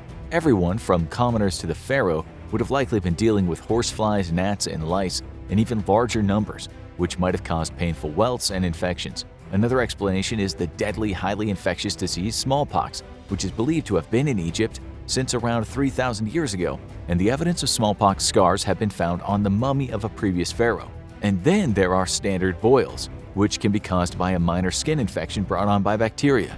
Maybe it was one of these or all of them, but one thing's for sure, the Egyptians were not having a good time, and it was about to get worse. Number 7. Fire and hail. When Moses came back down to the Pharaoh's castle, he hoped that all the constant disease and starvation had worn him down, because if not, God was ready to escalate. The next plague would bring the worst hailstorm to ever fall on Egypt, coupled with a massive lightning storm that lit much of the country on fire. The disaster was so extreme that Moses even warned the Pharaoh to tell his countrymen to bring all their livestock and supplies inside, because anything outside was likely to be destroyed by massive rock-like pieces of ice falling from the sky.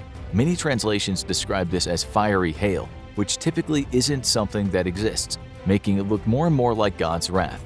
The combination of hail, lightning, and raging flames devastated the already weakened country, with one exception, the city of Goshen, which was primarily populated by the enslaved Israelites. But what was the secret of this terrible storm? While some of the details might have been embellished, like plumes of flames, this plague was described more in depth than many of the others. And that's not a surprise. Terrible storms are something that happen in nature and don't need an explanation. Hailstorms are uncommon in the desert, but possible and commonly accompanied by lightning. However, there is another explanation for the unusual and extreme weather. Around 3,500 years ago, a time near the Exodus, there was a massive volcanic explosion on the island of Santorini near Crete. This sent massive amounts of volcanic ash into the atmosphere, which can create atypical weather, especially when it mixes with thunderstorms. This could account for the unusual size of the hail, which was accompanied by lightning strikes and fire. All put together, it's not a surprise it looked positively apocalyptic to the Egyptians. Then came a plague that might have delivered the killing blow to Egyptian society. Number 8. Locusts. It wasn't the first time the country had been hit by a bug and animal problem during the 10 plagues, but few insects were feared more than the locust. This insect didn't attack humans or spread pestilence. It had only one target, the Egyptian food source. When the pharaohs once again refused to let the Hebrews leave Egypt, Moses warned that the plagues of locusts would cover the land, so much so that no one would ever be able to see the ground. The plants that had not been destroyed by the hail were now targeted by the locusts, and this added to the attacks on the livestock by wild beasts, disease, and the disturbance in the water that killed many of the fish. This meant that all corners of the Egyptian food supply had been devastated, especially for the lower classes. This meant mass starvation, and when the peasants can't eat, even the pharaoh should start getting nervous of possible rebellion. When people can't feed their family, they have nothing to lose. And this plague also follows a simple chain of events. Did God send the locusts? There's no way of knowing, but if Moses was a savvy performer determined to free his people, this is one he could have seen coming. The theory that the hailstorm was caused by a volcanic eruption means that the ash would cause weather anomalies, including more frequent rain and greater humidity. And when there's humidity, locusts find it easier to breed in inhospitable climates. The ash was going to linger for a long time, and that meant they would arrive in Egypt for a feeding frenzy and see absolutely no reason to leave. Many of these plagues fed into each other, so Moses might have taken a string of bad luck and used it to intimidate the pharaoh into giving up his slaves. After all, if an angry god was supposedly controlling nature, is it really worth trying to find out what he's willing to do next? The pharaoh apparently thought so, because the next two plagues would be the most dramatic ones yet. Number 9. Darkness. When the pharaoh rebuffed Moses once again, God sent him a message: stretch out your hand to the sky, and the sky will respond. Darkness fell over Egypt, not just any darkness, but inky black darkness that no one could see through. Only those with lights could fight their way through what was called a pitch-black night. Except this night didn't end. All around Egypt, it was like the sun had been blotted out, and it didn't rise again for 3 days and 3 nights. The Bible claims that the Jewish people in Egypt were once again spared from the plague, with lights in their homes, but this is only mentioned briefly. Moses may have warned them of what was to come, allowing them to stockpile oil for their lamps so they can make their way through the darkness with ease. Or maybe God was just that powerful and he wanted the Egyptians to see that the only people he was defending would have light. But the scariest thing about the darkness is that it could happen again. There are many theories about what could blot out the sun over Egypt from a scientific perspective.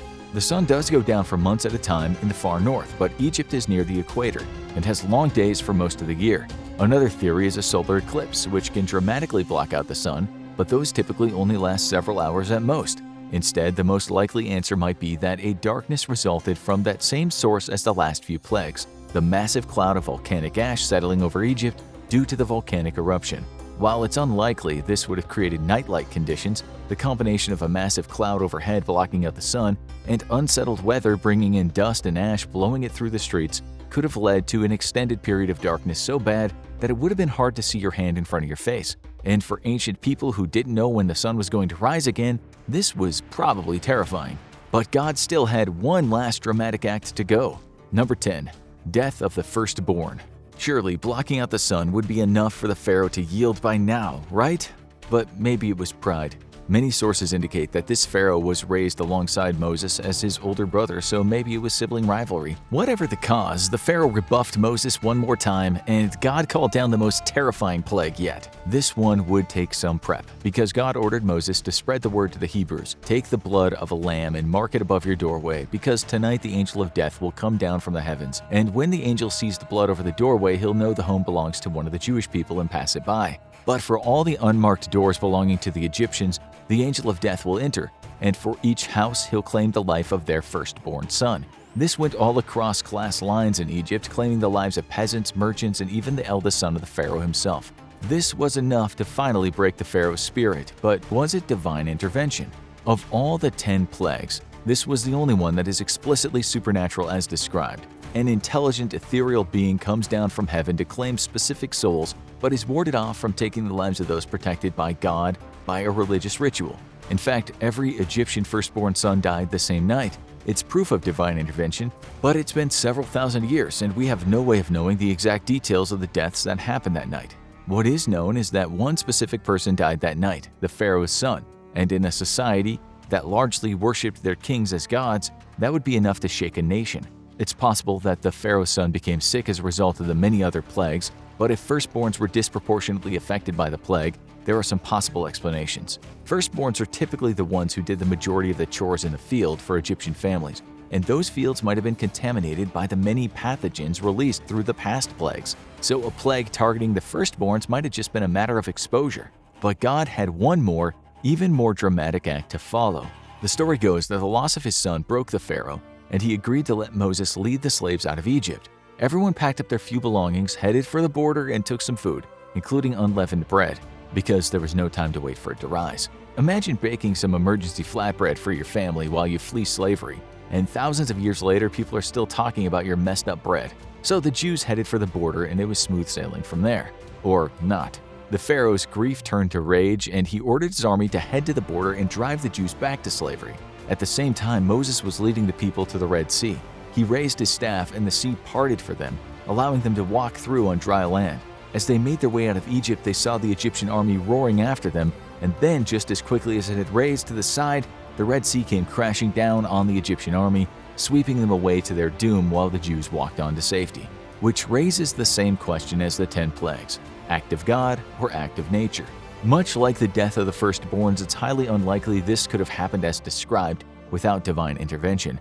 Most of the depictions of the parting of the Red Sea in movies have seen the sea parting into walls that can be walked through, only to come crashing down at the exact right moment. However, tides can shift dramatically, especially with unusual weather conditions. It's possible that the level of the water was low at the time, allowing the Jewish slaves to wade to freedom, only for a flood or surge to arrive soon after, taking the Egyptians with it. But one scientist proposes another theory. Carl Drews believes the Red Sea of the Bible wasn't the Red Sea at all. It was mistranslation from Sea of Reeds, and would have been located just south of the Mediterranean Sea. This would have been a shallow lagoon, and with unusually strong winds that day, it could have created the illusion of a parting, and the shifting of winds could have caused the water to roar back. Whatever the answer, one thing is for sure. If these events happened anywhere near as described, Egypt did not have a good time, and changing up their labor policy was the least of their problems.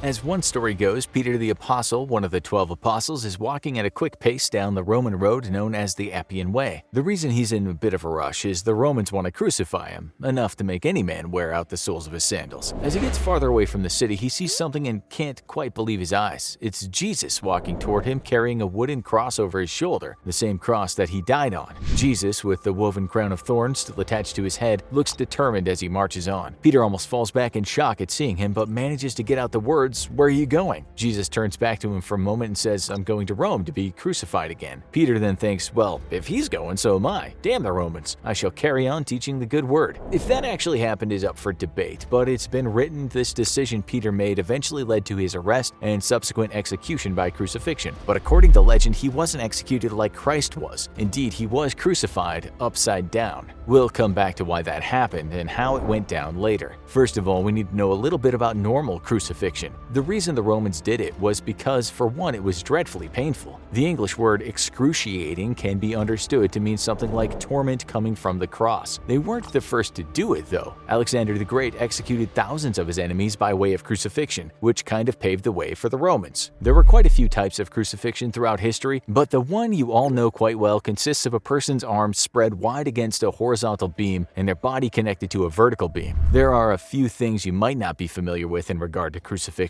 even if you've attended Bible class or watched movies about the life of Jesus Christ. Firstly, when the Romans stuck someone on a cross, they didn't think, "We better cover his genital area and show some decorum here." They were killing someone they deemed a threat to society. They didn't cover up the naughty bits. Far from it. Crucifixion was supposed to be humiliating as well as painful. Hard to say how long a person would last up there. Another thing we tend not to think about is the number of things that can go wrong with the body when someone is strung up like that. Just think about how it would feel, the full weight of your body dangling up there, either nailed or tied to the wood. The most common question regarding crucifixion is, how did Jesus die? It's possible that if Jesus' hands were nailed to the cross, he had some kind of footrest. Otherwise, it's unlikely the nails driven through either palms or the wrists could have supported his full body weight. If so, death might have come later than if his feet were simply tied with rope or nails were driven through them. Nonetheless, there are numerous interpretations as to exactly how he was crucified, but scientists usually agree about the cause of death. It's generally thought that a person crucified with their arms spread would not last longer than a day. But if there was no footrest, it would be over in possibly a matter of minutes or perhaps a couple of hours, because the position the person was in would make it almost impossible to breathe. The Romans would sometimes break a person's legs if they wanted it to be over quickly. Without support from the legs and feet, the effort of straining upwards to draw breath would eventually be too much and the person would quickly die. What would eventually kill a victim of crucifixion would be heart failure, hypovolemic shock, acidosis, asphyxia, and and arrhythmia. One scientist explained why these things would happen, saying the resultant lack of oxygen in the blood would cause damage to tissues and blood vessels, allowing fluid to diffuse out of the blood into tissues, including the lungs and the sac around the heart. That in itself is a worst way to die, even though the death was kind of fast-tracked. Still, we can't repeat enough that it all depended on how a person was positioned on the cross. For instance, one ancient historian wrote this: "They were first whipped and then tormented with all sorts of tortures before they died, and were crucified before the wall of the city. The soldiers, out of wrath and hatred they bore the Jews, nailed those that they caught to the crosses in different postures by way of jest." The great Roman Stoic philosopher Seneca, not a big fan of crucifixion, wrote this: "I see crosses there, not just of one kind, but made in many different ways. Some have their victims with their head down to the ground, some impale their private parts, others stretch out their arms." Seneca witnessed all kinds of terrible tortures some Romans seemed to enjoy, including watching a person being torn apart after being tied to two chariots that sped off in different directions. He said crucifixion was the worst of them all. He once wrote, "Anyone facing such a death would plead to die rather than mount the cross." Let's say a person didn't die in minutes, or a few hours from what they have already talked about. Maybe the person had a foothold and could breathe okay, but they still had other ways to die before dehydration got them. After being vigorously whipped and nails being hammered into them, they could die within hours from a blood infection that resulted in sepsis. Sepsis is when your body releases a torrent of chemicals to fight an infection, which leads to hyperinflammation. The person on the cross would first start to feel very faint, then develop a fever with confusion and breathing difficulties following. The end result would be organ failure. But let's say the person dodged that bullet too. Maybe they were even given a little seat to sit on while they were on the cross, which did happen from time to time, not as a treat, but to keep them alive longer. First of all, prior to going up there, they very likely had to carry the cross, which might have weighed as much as 300 pounds. Maybe that Scottish bloke who just won the world's strongest man could cope with that, but your average scrawny guy back in the day wouldn't have stood a chance. Still, they probably only carried the crossbeam, which weighed an estimated 100 pounds. To put things in perspective, that's about the weight of a mildly obese male German Shepherd dog. The Via Dolorosa, aka the Way of Suffering, is the route Jesus took with the cross on his back, on his way to be executed. It's said to be about 2,000 feet, although if he carried it all the way or got help from Simon of Cyrene has been debated. We can't say we know what happened, but historians agree that the Romans did make people carry their own beams. That almost certainly meant they were dehydrated when they got to the crucifixion site. Once they were up on the cross, they might last a couple of days before they died from dehydration. The hot sun would have been a killer, never mind the wild animals visiting what looked like a tasty injured piece of prey. That would have been awful, just as poet William Butler Yeats described in a poem about crucifixion. If it were hanging or bowstringing or stoning or beheading, it would be bad enough, but to have the birds pecking your eyes and the wolves eating your feet, that's why it was worse than any other execution the Romans had in their torture catalog. As the Roman statesman and philosopher Cicero said, it was a most cruel and disgusting punishment. Okay, we think we've hammered this point home now. That's another pun. We already know, thanks to Seneca, that some Roman pranksters would get a thrill from crucifying some people in various postures. This also brings us back to Peter the Apostle. One story has it that this former fisherman actually asked to be crucified upside down, but not because he thought it might be less painful. He requested this because he felt unworthy to go the same way his master had. If this was true, it's hard to say, because the story is said to be apocrypha. When we talk about apocrypha, we mean religious writing that is not accepted as canon or scripture. There's also different takes on certain tales, such as maybe Peter wanted to die upside down not because he didn't want to die like Jesus, but because it symbolized how man's values were all upside down. The Acts of Peter is part of this apocrypha, but it doesn't mean what's in stories is all fake news. Sure, the book talks about a flying man, curing cripples, and how he raised a fish, but an upside-down crucifixion is believable enough. According to the legend, the Romans granted Peter his wish. He was crucified, had some time to deliver a speech, and then died. Scholars have since questioned this, saying that there's little chance the Romans would have messed up an average day by hauling Peter's feet up by a rope and crucifying him this way, nor would they have nailed him to a cross while laid on the ground and gone to the effort of erecting it. Why would the punishers have been committing needless extra hard work? We've seen different representations of the crucifixion in the form of paintings. One painted by Caravaggio around the year 1600 has Peter nailed to an ordinary cross on the floor, and then the entire thing with him on it is lifted into a vertical position. His arms are nailed to the crossbeam and his ankles are nailed to the vertical beam, but the whole thing is upside down. A painting by the artist Masaccio, which was finished in 1426, shows a different way, with the cross being in the normal position but Peter's feet are splayed where the arms are usually stretched. Some people say both scenarios are unlikely. If the cross was upside down, it wouldn't have stood erect since the top of a cross wasn't usually very strong compared to the bottom. Still, if this is how it really happened, then we guess guess Peter's crucifixion was one of the speedy deaths we've already discussed. We don't know the exact age when he died, but it's thought he was in his mid-60s, which was pretty darn old back then. Hanging upside down for a while at the best of times can be dangerous, but as an aging man, Peter must have really felt that rush of blood to the head. All that pressure again would have made it hard to breathe, so asphyxiation likely came on pretty quickly, maybe even faster than regular crucifixion because of the extra weight on the lungs in the downward position. There are variations to the story as to how long Jesus survived on the cross. One story says after about 6 hours he was done, shouting out, "Father, into your hands I commit my spirit." But there's also an account from St. Matthew that seems to suggest 3 hours. From noon onward, darkness came over the whole land until 3 in the afternoon, and about 3 o'clock Jesus cried out in a loud voice, my God, why have you forsaken me?" Jesus cried out again in a loud voice and gave up his spirit. However long it was, it must have felt like an eternity. As for Peter, we would imagine he didn't get through 6 or even 3 hours of agony. It's very likely that all that blood going to his head would not only have led to huge migraines, but the blood would have started to pool in his nose and throat, making it very hard to breathe. His heart would have had to work especially hard, and given his age, a heart attack or stroke would have likely occurred. Even if someone much younger and fitter than Peter was crucified upside down, we very much doubt that the person would have lasted long enough to die from dehydration. If he did manage to last into the night, you can only imagine the distress he might have felt if a wolf pack or a pack of wild dogs approached while he was hanging upside down. There is every possibility that he could have had his face chewed off. So we're going to go out on a limb here and say that the upside down crucifixion was even worse than your run-of-the-mill execution. They hold hands as the carriage moves up the steep ascent, their heartbeats quickening to the chugging sound coming from below their feet. As the car reaches the summit, he squeezes her hand tightly, giving her some reassurance. He had to coax and beg her to get on this ride. She nervously smiles at him as the car moves along the top of the ride. The vast panorama of the amusement park lies in front of them. She tenses and he laughs. Whoosh, the car flies down. G-forces push their heads back. They're both screaming now. The car makes the second descent, only on the upwards trajectory they both hear a loud bang. Before they know what's happened, they're hurtling through the air toward a nexus of steel bars. They look at each other for the last time. And that, dear viewers, has to be one of the worst ways to die. In the US alone, from 1987 to 2000, there were 4.5 ride deaths in amusement parks each year, which might not sound like much to you, but it's enough. You also have to consider that as far as safety goes, the US has pretty strict standards. The deaths weren't all on roller coasters, of course. Just to give you more variety of deaths, today will include other kinds of incidents that happened when people sat in a carriage and went for a ride at an amusement park. But before we look at the US, let's first swing by Europe, the continent where the precursor to the modern roller coaster was invented. We're actually going to start with something quite recent. No one died in the incident, but what happened will give you a good idea of how human bodies deal with hitting things on the track. The accident happened at a theme park called Alton Towers in England, one of the country's favorite places to go for a day out. The ride was the Smiler, but trust us, no one was smiling on that ride on June 2nd at about 1:50 p.m.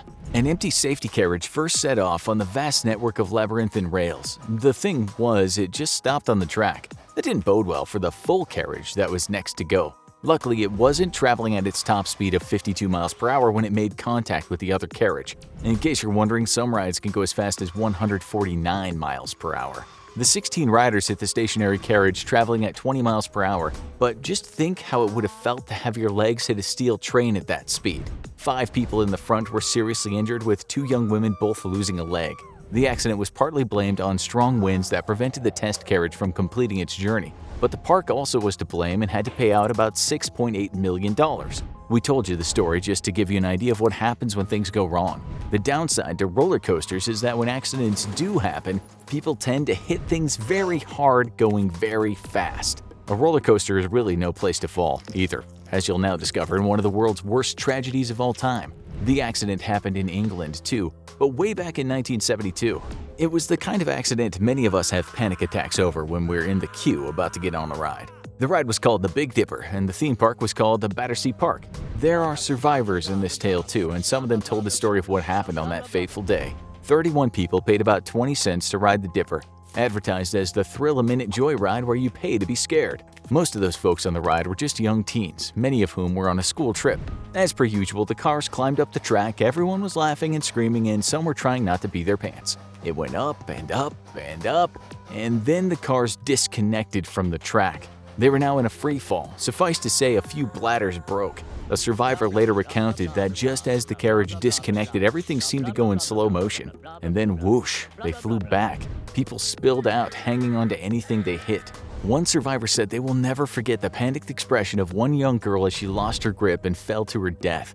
The carriage was somehow stuck up there, but to say the least, it was on shaky ground. The woman said the girl screamed that she wanted to get off, but she leant on a wooden barrier and it collapsed. I tried to grab for her, but I saw her fall to the ground in front of me. I looked up and next to the carriage, people were hanging all over the tracks. There was blood everywhere. 5 kids died that day from the trauma of hitting the ground or the ride. 13 others were injured. The park never paid anything out, but the ride was closed after that. As for the cause of death, when you fall, a doctor was once asked about it, and this was his reply. Most people who fall from a height die because they fractured their spine near the top and so transect the aorta, which carries blood out of the heart. It's usually a quick death, especially from a great height. But then the falling part must be a bit weird. Survivors of falls have said their only thoughts were, "Damn, I'm gonna die." One woman who survived a big fall said she didn't think about much at all and just listened to the whispering of the wind. Okay, so that's how you die when you free fall. We'll discuss later the nightmare of being flung from a carriage, which, let's face it, we've all worried about. But now let's look at a completely different way to die. You can tell us in the comments if you'd prefer your bones to be smashed or dying this way. It happened in Australia back in 1979, and to this day, it is the worst amusement park disaster the country has ever seen. You're all grown up now, so we expect if your friend asked you to go on the ghost train, you turn your nose up. Ghost trains aren't very scary, and they're not usually thought of as being dangerous. Well, the one in Sydney's Luna Park was on one particular day. You don't want to be riding a ghost train when there's a fire, for the simple reason that being that these sorts of rides are generally in covered tunnels. So when a blaze got going on this ride in the morning of June 9th, the tunnel filled with thick smoke. The carriages actually kept moving, but it seems some people got off and tried to get out as fast as they could since they were choking. Of the 35 people on the ride, 28 of them came out of the tunnel crying and coughing. Nonetheless, a father and his 2 kids died in there, as did 4 other kids. Most of them died from smoke inhalation, although some of them were burned to death. As for how that must have felt, you all know very well that burning hurts like hell. Until your nerves are burnt through, you'll feel the most excruciating pain you've ever felt. Dying from smoke inhalation would be better because once there's no oxygen, you pass out before the flames get you. This is really a living nightmare, being trapped in a fiery tunnel. As for how it happened, electricity was blamed and a cigarette was blamed, but it was most likely arson committed by an organized crime group. Apparently, it was related to one gangster wanting to take over the park. As you'll now see, even out in the open, floating on water can be deadly. You've all seen those rides that consist of people sitting on a round raft and traveling down some rapids. You don't generally have many concerns about getting on such rides. That's because they're usually safe as houses. But on October 2016, in Australia's Dreamworld amusement park, things went wrong on Thunder River Rapids ride. Basically, a pump failed, and that meant a sudden drop in the water level. This led to one of the empty rafts getting stuck on the conveyor that moves the rafts. The raft behind that, carrying 6 people, hit it at speed. What happened next was awful. The raft with the people in it was pushed into a vertical position, causing its occupants to fall out. Worse, some of them were pulled down into the moving components of the ride. 4 adults died and 2 kids survived. Paramedics later said that the best doctors in the world couldn't have helped the victims. While those kids were thrown into the open water, the adults were trapped in the components under the water. We can't find the cause of death, but it was either on impact with the machinery or drowning, none of which are pleasant. The park was at fault and had to pay out $3 million. Is drowning the worst way to die? One person that drowned and was later resuscitated said, "I was terrified out of my mind. I didn't have any air to breathe." She then said at one point she accepted her death. She added, "I tried kicking my legs and then everything went black." Basically, at some point your brain will just make you take a breath. It's actually called the break point. Water then floods the lungs and the person still alive can't fight due to the lack of oxygen in their blood. Some people have described this as torture, although one survivor said, "I just let go and my flaccid body just floated in the water for a few seconds. My lungs had more or less given out and there was no pain, just comfort." Okay, now for something you never expect to happen in a million years. It happened in 2019 on a pendulum ride at Kankaria Amusement Park in Ahmedabad, India. A round carriage rotated as a pendulum moved the carriage up and down. It started off quite slow, with as many as 30 occupants looking like they were not scared at all. But when the pendulum started swinging really high, people started screaming. For a good reason too, because the pendulum arm snapped and the carriage bashed into the ride's triangular frame. Looking at it, you would expect that many people died, and even if they didn't, you'd think a lot of those folks would have suffered some very serious injuries, similar to how a fly might end up after you've hit it with a newspaper. Fortunately for some people, their side of the carriage didn't make an impact and they were kept safely in their seats and didn't suffer any serious physical injuries. But 2 people died whose side of the carriage did make an impact. They were basically crushed to death while many others were critically injured. As for how the ride's main arm could just break like that, one expert had this to say about the tragedy. India has a long-standing problem which allows the use of inferior unauthorized copies of rides made by either local companies or rides sourced from other countries, often with fatal results. Again, no one really expects that kind of thing to happen, but there's one thing we all fear when we get on a fast ride, and that is being flung out of the carriage. But does that really happen? The answer is yes, and it's happened quite a few times. But seeing as we're doing a round-the-world trip today, we'll now head over to China. In 2017, a girl was strapped into the Travel Through Space ride at Chaohua Park, close to the city of Chongqing. Information is scant, but it seems as the ride was in full flight when she went into full flight, except not in the direction the other passengers were going. She was flung into metal railings and died later in a hospital. What's shocking is that her seatbelt had not been working and the bars supposed to hold her in were not tight enough. How it would feel to die this way is hard to say, because once she made the impact, she was very likely knocked out. Perhaps the worst part of the death was the few seconds flying through the air. We're gonna stay with China, just because this next accident was totally insane. It happened in 2010 at an amusement park in Shenzhen. The ride was called Space Journey, and it was supposed to simulate what it's like taking off in a rocket.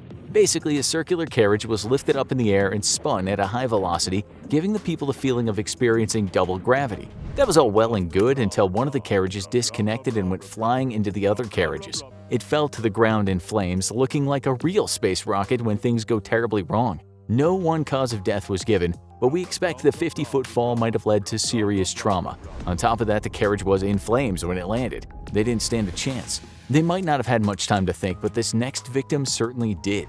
He was an operator at a ride in Naudière theme park in Sautron, France. The ride was actually one of those kids' rides that you see going very slowly, often made to look like a big caterpillar. This kind of ride should be very safe, indeed. But the operator decided to get out of his booth while the carriages were still slowly moving by.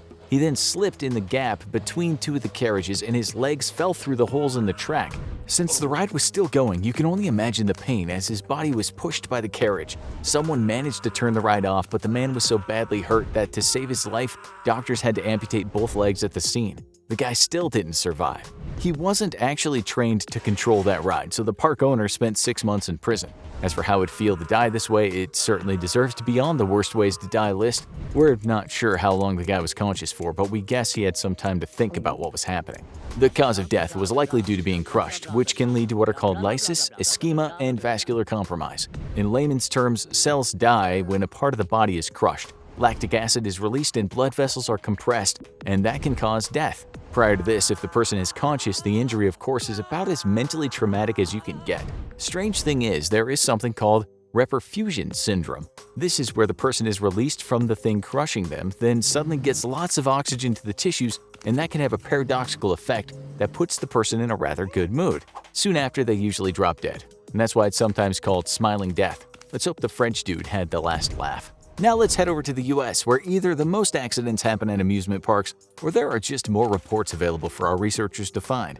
It's hard to say what the worst disaster in the US was, but the haunted castle disaster at Six Flags Great Adventure Park in 1984 has to be up there. In short, a 14-year-old lit a cigarette for some light after a bulb went out. The place got fire, a little too easily we should say, and 8 teens lost their lives. We've already covered fire though, so we'll add another US tragedy to this story, something a bit more unique. It's unique, sad, and shocking, that's for sure. In 2016, a group of people set off from the top of a ride called the highest water slide in the world, and man, it looked scary. It was called the Verrückt, which can be translated as insane in German. It was located at the Schlitterbahn Kansas City amusement park, and since its opening in 2014, it had attracted a lot of attention from enthusiasts of extreme sports. Of the 3 people that rode it that day, one of them was Caleb Schwab, the 10-year-old son of Kansas State Representative Scott Schwab. The others were 2 women. They went on their downward trajectory from a height of 168 feet 7 inches, traveling around 70 miles per hour, which is really insane for a water slide. Literally insane.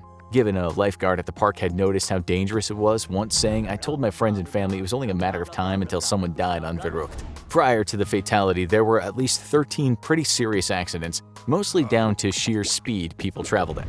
Some folks got off and had to be treated for facial injuries, concussions, or slipped discs. What happened is they were thrown at high speed into the netting around the ride. That happened to Caleb and the women with him after the raft went airborne on the second hill. One woman hit the net and some metal rings broke her jaw. The other woman ended up with a fractured face and cuts that needed stitching. But Caleb hit the support of the netting and he was decapitated.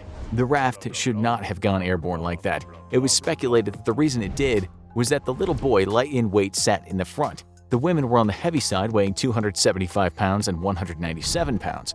That apparently was the problem, as was the entire setup of this dangerous ride. We're not blaming the victims, of course, just pointing out what happened. The ride was closed down in 2018 and the Schwab family settled for $20 million. No one went to prison, although they almost did. As for this being on the list of worst ways to die, that depends on how you look at it. For the family, it had to be one of the most traumatic experiences a human could face, more so when they were asked to view the body of the deceased. The death itself must have been painless for the victim, but with oxygen still in the brain, it's likely that a person who has lost their head remains conscious for a little while. For how long, we don't know. Scientists have talked about this and no fixed time has been stated. It's possible that the young boy's last thoughts when he were hurtling through the air was, "What's going on?" That makes it at least a very weird way to die.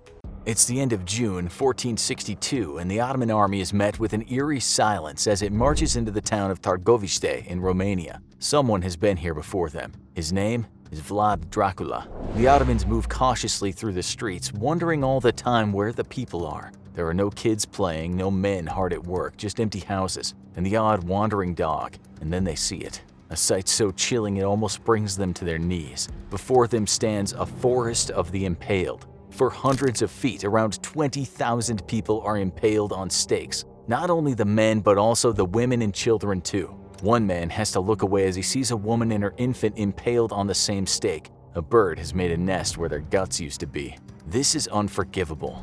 What we just described to you was written by the Byzantine Greek chronicler Laonikos Kalkokondylis and was part of the 10 books he wrote known as the Histories. It described the diabolical nature of the man we know today as Vlad the Impaler. Certainly not the only man in history fond of impaling his enemies, but perhaps the best known for this hideous form of execution.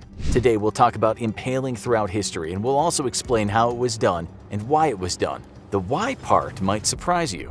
You can read many old texts that were written in parts of Europe that describe Vlad's utter brutality, but historians tell us to be cautious in regard to what we believe because some stories may have been exaggerated. Still, not many people disagree that Vlad was described as a demented psychopath, a sadist, a gruesome murderer, and a masochist. He certainly tortured people and he certainly impaled people, but as some people point out, he did so to put the fear of God into his enemies and retain order among his people. He might not have actually nailed turbans to men's head or executed women for being lazy, and maybe not all the legends that are written about Vlad the Impaler are true, but there's no doubt he impaled a lot of people during his reign. He wasn't the first person to do it either, and people did it for a long time after Vlad took his last breath. In fact, folks were impaled not so long ago, but let's now go back in time to ancient history.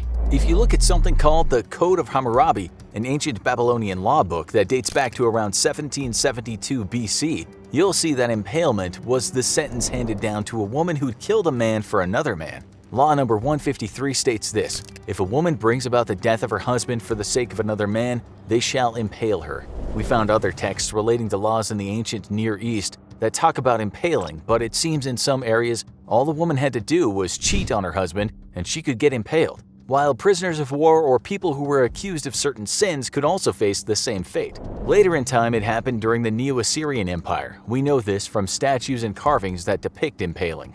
There are some descriptions too. Over 800 years before Christ was born, a Neo-Assyrian king named King Ashurnasirpal II wrote about his handiwork. I cut off their hands, I burned them with fire. A pile of the living men and of heads over against the city gate I set up, men impaled on stakes, and the city I destroyed and devastated. I turned it into mounds and ruin heaps, the young men and the maidens in the fire I burned.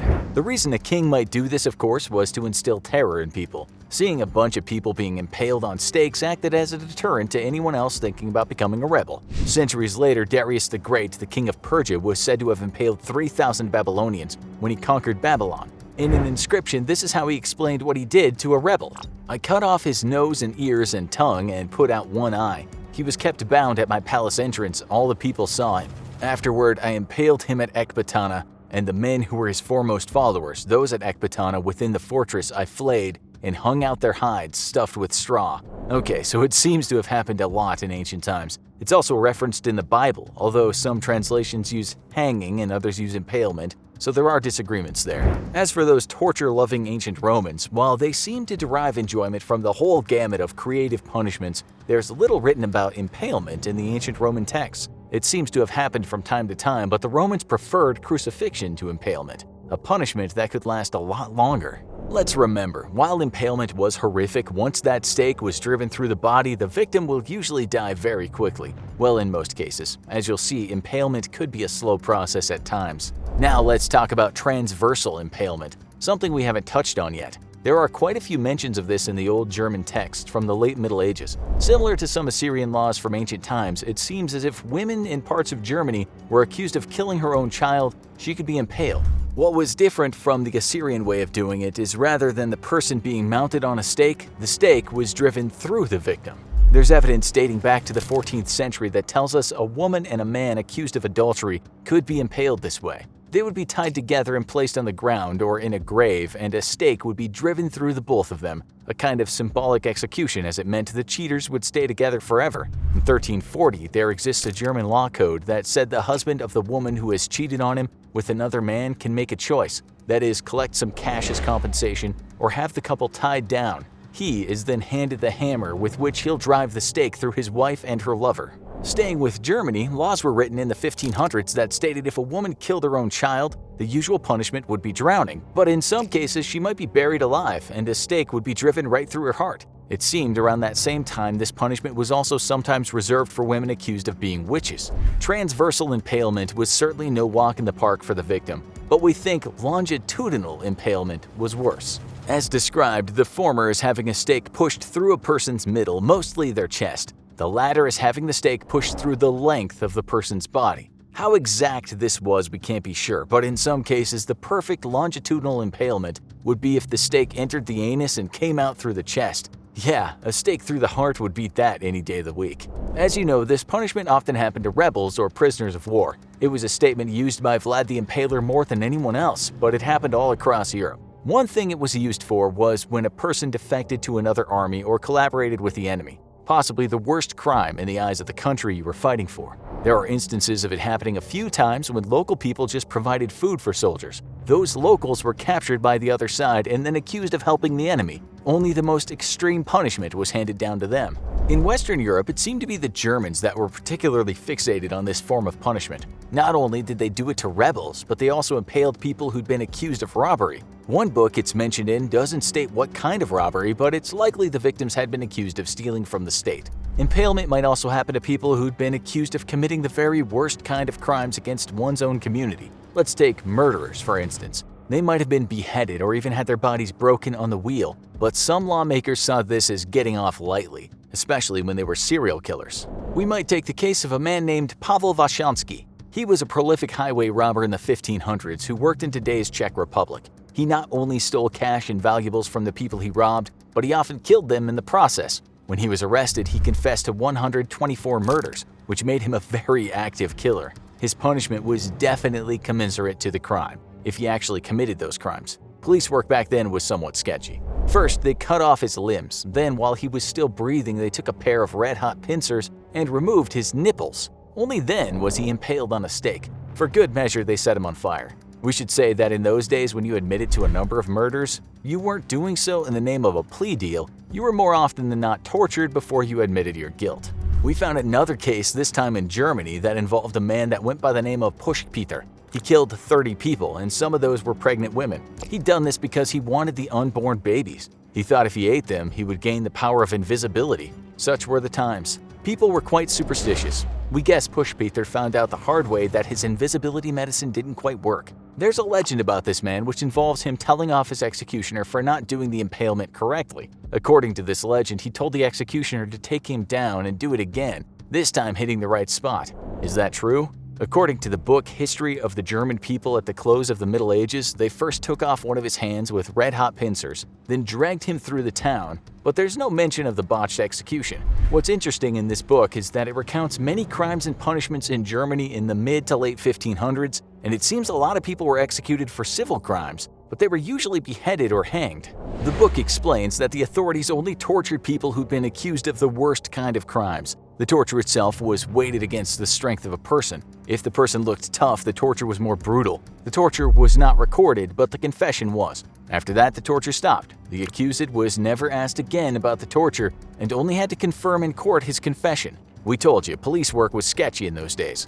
Okay, back to impalement and the last times it was employed as a punishment. During the 17th and 18th centuries, people were impaled throughout the Ottoman Empire. The punishment was again seen as the worst of the worst and only reserved for the worst kind of criminal.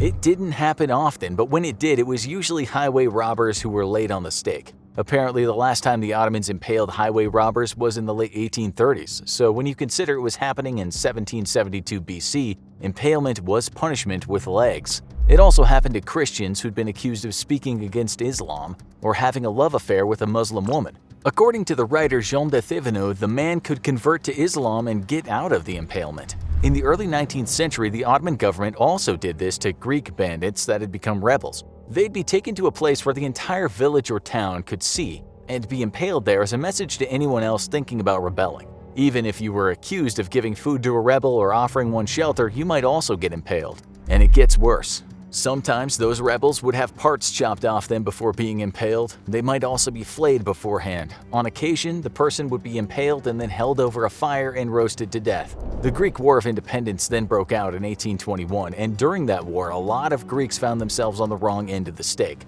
Around 65 Greeks were impaled during the Constantinople massacre, something which was a retaliation for the war breaking out. It happened to 30 more Greeks on the island of Zakynthos. In various parts of Greece, even women, older people, and monks were impaled from time to time during this bloody war.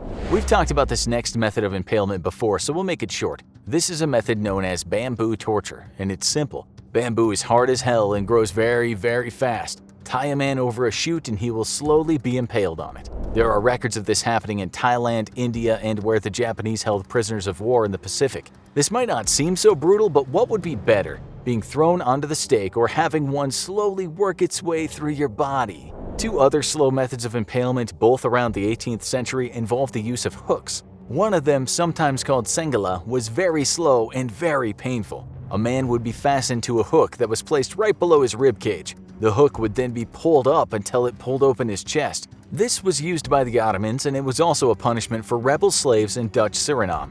A name for this punishment is hanged by the ribs. Yet another form of impalement happened from time to time in Algeria in the 18th century. It was simple, painful, and slow. Hooks were fixed into city walls and men were thrust upon these hooks, howling out in pain for everyone to see.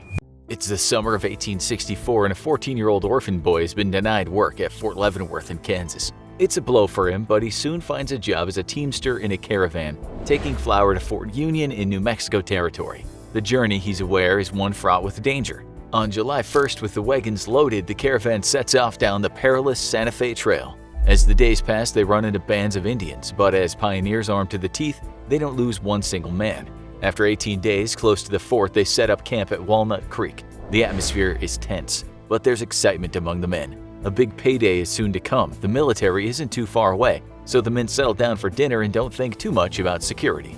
Suddenly, war cries fill the air. Shots are fired as the painted faces of the Brule Sioux Indians rush around them. The swishing sound of arrows surround the boy's head. He watches in horror as men drop one by one.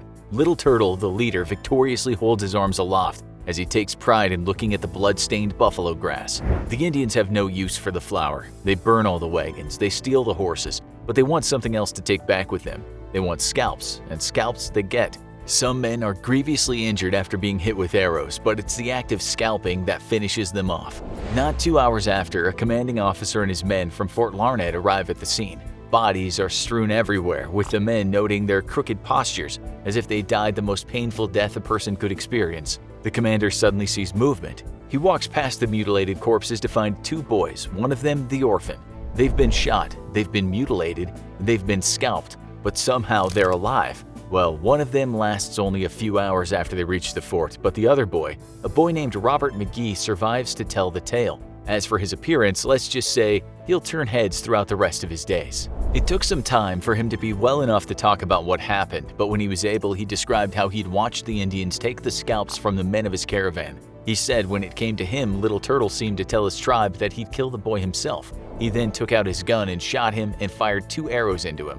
McGee, still conscious, recalled how Little Turtle pulled out a large knife, stood over him, and the last thing he could remember was the force of the blade on his skull. So that bit of violence is a true story. Well, we say true, but there are different versions of it. The boy's fate became legend, and then, as things tend to happen, legends mutate. The kid definitely got scalped, and that massacre definitely happened, but there are different slants to the tale. Just to be clear, some of the stories say the army watched from a distance as the massacre happened. That likely happened, since the 15th Kansas Volunteer Cavalry commander was charged with cowardice. We found a news clipping from the Great Bend Weekly Tribune, dated 1906, which states 15 white men and 2 Negroes were butchered, but the latter 2 guys didn't lose their scalps. It also says this: because he had no hair to lift, his head was virtually skinned, the entire scalp being torn off after an incision had been made in the forehead, around over the ears and back to the nape of the neck. Looking at the history books, it seems it was the Scythians who took to scalping first. Their first kingdom popped up in the 7th century BC, and they could be found in present-day Russia, Ukraine, Mongolia, and some of the stands, a bit of China, and part of Eastern Europe. In the 5th and 4th century BC, they started trading with the Greeks, and so it's through the Greek historian named Herodotus that we know a bit about their proclivity to skin a person's head. According to Herodotus, a Scythian warrior would kill a man in battle and then keep the head. That was proof of a kill, which gained him some status. But there was more to it than that. He would cut around the skin so that when he shook the head, the skull would be released. It would still have bits of flesh stuck to the skin, so the guy would give it a good old scraping with the rib of an ox. When the skin was cleared, he might use it as a handkerchief or just tie it on his horse as an adornment, which showed others he was a mighty warrior, especially if he had a lot of them.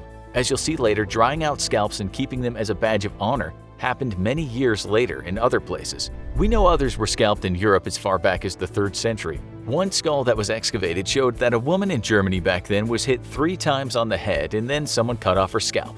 Why? No one knows. Now let's go to England in the 11th century and the Anglo-Saxons that ruled there. Harold II was the last of the Anglo-Saxon kings because in 1066 those formidable Norman conquerors came over and took him out with an arrow to the eye. That's the legend anyway. His father, Earl Godwin, was apparently good with a knife and was a keen proponent of scalping. Sometimes he'd blind his enemies, sometimes he made sure they'd never walk again, but occasionally he took their scalp. An ancient manuscript proves that it should be included in the worst ways to die. Bearing in mind that what we just said about blinding and maiming, that very odd chronicle said about scalping. No more horrible deed was done in this country.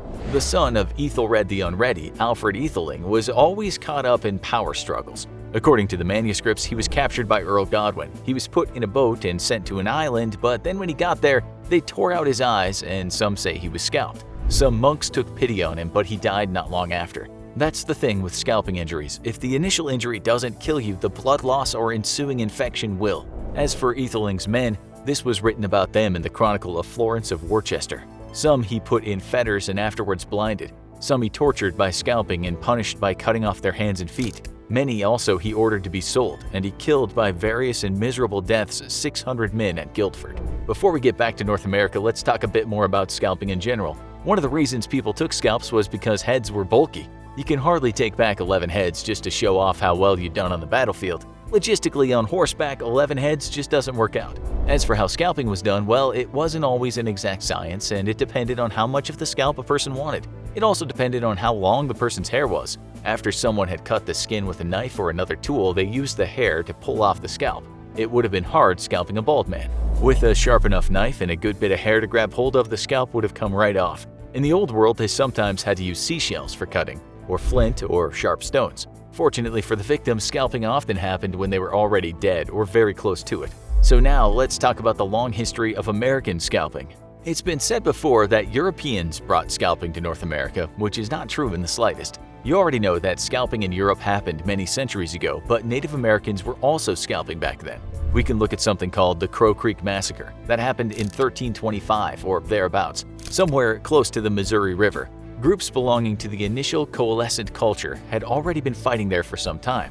Anyway, an excavation there discovered the remains of almost 500 people. These were villagers and included men, women, and children. Some people had their limbs cut off, tongues cut out, or were beheaded. 90% of them had been scalped, although the children's heads were cut higher than the men's and women's. When the first explorers from Europe arrived in the 16th century, they talked about the Indians scalping Indians in parts of present-day Mexico, what's now Florida, and also in Canada. In 1535, Jacques Cartier talked about how he'd been introduced to a tribe in what's now called Montreal. He said he was shown scalps of their enemies drying out in the sun. In 1540, the first European expeditioner lost his scalp near Appalachian Bay. His name was Simon Rodriguez. Then, when the first British colonists arrived in the early 17th century, they started paying native tribes to kill other tribes that were hostile to them. Proof of a kill was a scalp. Some of the tribes had aligned with the colonists and were doing trade with them, while others, notably the Pequot, were not aligned. This led to the Pequot War. Then there's the famous story of a woman named Hannah Dustin, aka the mother of the American tradition of scalp hunting. On March 15, 1697, her town in Massachusetts was raided by around 30 men from the Abenaki tribe. 27 of those townspeople, mostly just kids, were killed. Dustin was taken captive along with her newborn child. The tribe swung that child by the legs against a tree and made her watch. After that, Dustin and other captives were being held by another tribe, and you could say not treated very well. One night, while their captors were sleeping, Dustin and others attacked the tribe's members. Dustin herself used a hatchet to kill 2 men, 2 women, and 6 children. She also took their scalps as proof, and after returning to friendly territory, she received 25 pounds in bounty money. Suffice to say, there was a lot of scalping going on back then. Sometimes the colonists would do the scalping themselves, and sometimes they'd pay native tribes to do the scalping for them. When the British and French were fighting over parts of North America, they both paid natives for scalps of anyone allied to the opposite sides. Acts were even introduced in both countries, which made it law that bounties could be given for scalps. Meanwhile, the colonists were still fighting the natives. In 1756, Lieutenant Governor Robert Morris of Pennsylvania wrote in a declaration, 130 pieces of 8 for the scalp of every male Indian enemy above the age of 12 years, 50 pieces of 8 for the scalp of every Indian woman, produced as evidence of their being killed. Paying money for scalps, of course, got some entrepreneurial people thinking. Some of them robbed newly dug graves and scalped the deceased, hoping to get a bounty. There's also evidence of the Church of Ministers putting together scalping gangs. In an article published in the American Historical Review, it was written policymakers offered bounties for Native American heads or scalps in at least 23 states of their colonial, territorial, or Mexican antecedents. In 1763, the Scots-Irish frontiersmen called the Paxton Boys committed an atrocity that's gone down in history. They brutally slaughtered 20 Susquehannock men, women, and children and took their scalps, and it was the sermons of a holy man that ignited the violence. The people who were killed had not provoked any of the settlers at all, and they'd lived peacefully with settlers in the past. In the 1800s, the mercenary John Glanton scalped 500 Indians in Mexico and made a lot of money from it. He was also scalped and killed himself a bit later by a native tribe he'd been in a rivalry with. During the American Civil War, Bloody Bill Anderson mutilated and scalped Union troops, at least one time under the watch of a young Jesse James. Entire families were sometimes scalped. In the 19th century, 1 woman and 6 children were scalped by Indians in Madison County, Illinois. It's now known as the Wood River Massacre.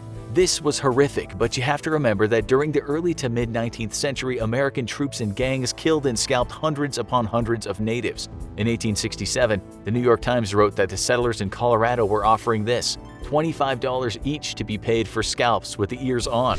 When did the scalping stop in this bloody era of North American history? Well, we're not exactly sure, but as late as 1864, one of the worst atrocities against Native Americans happened.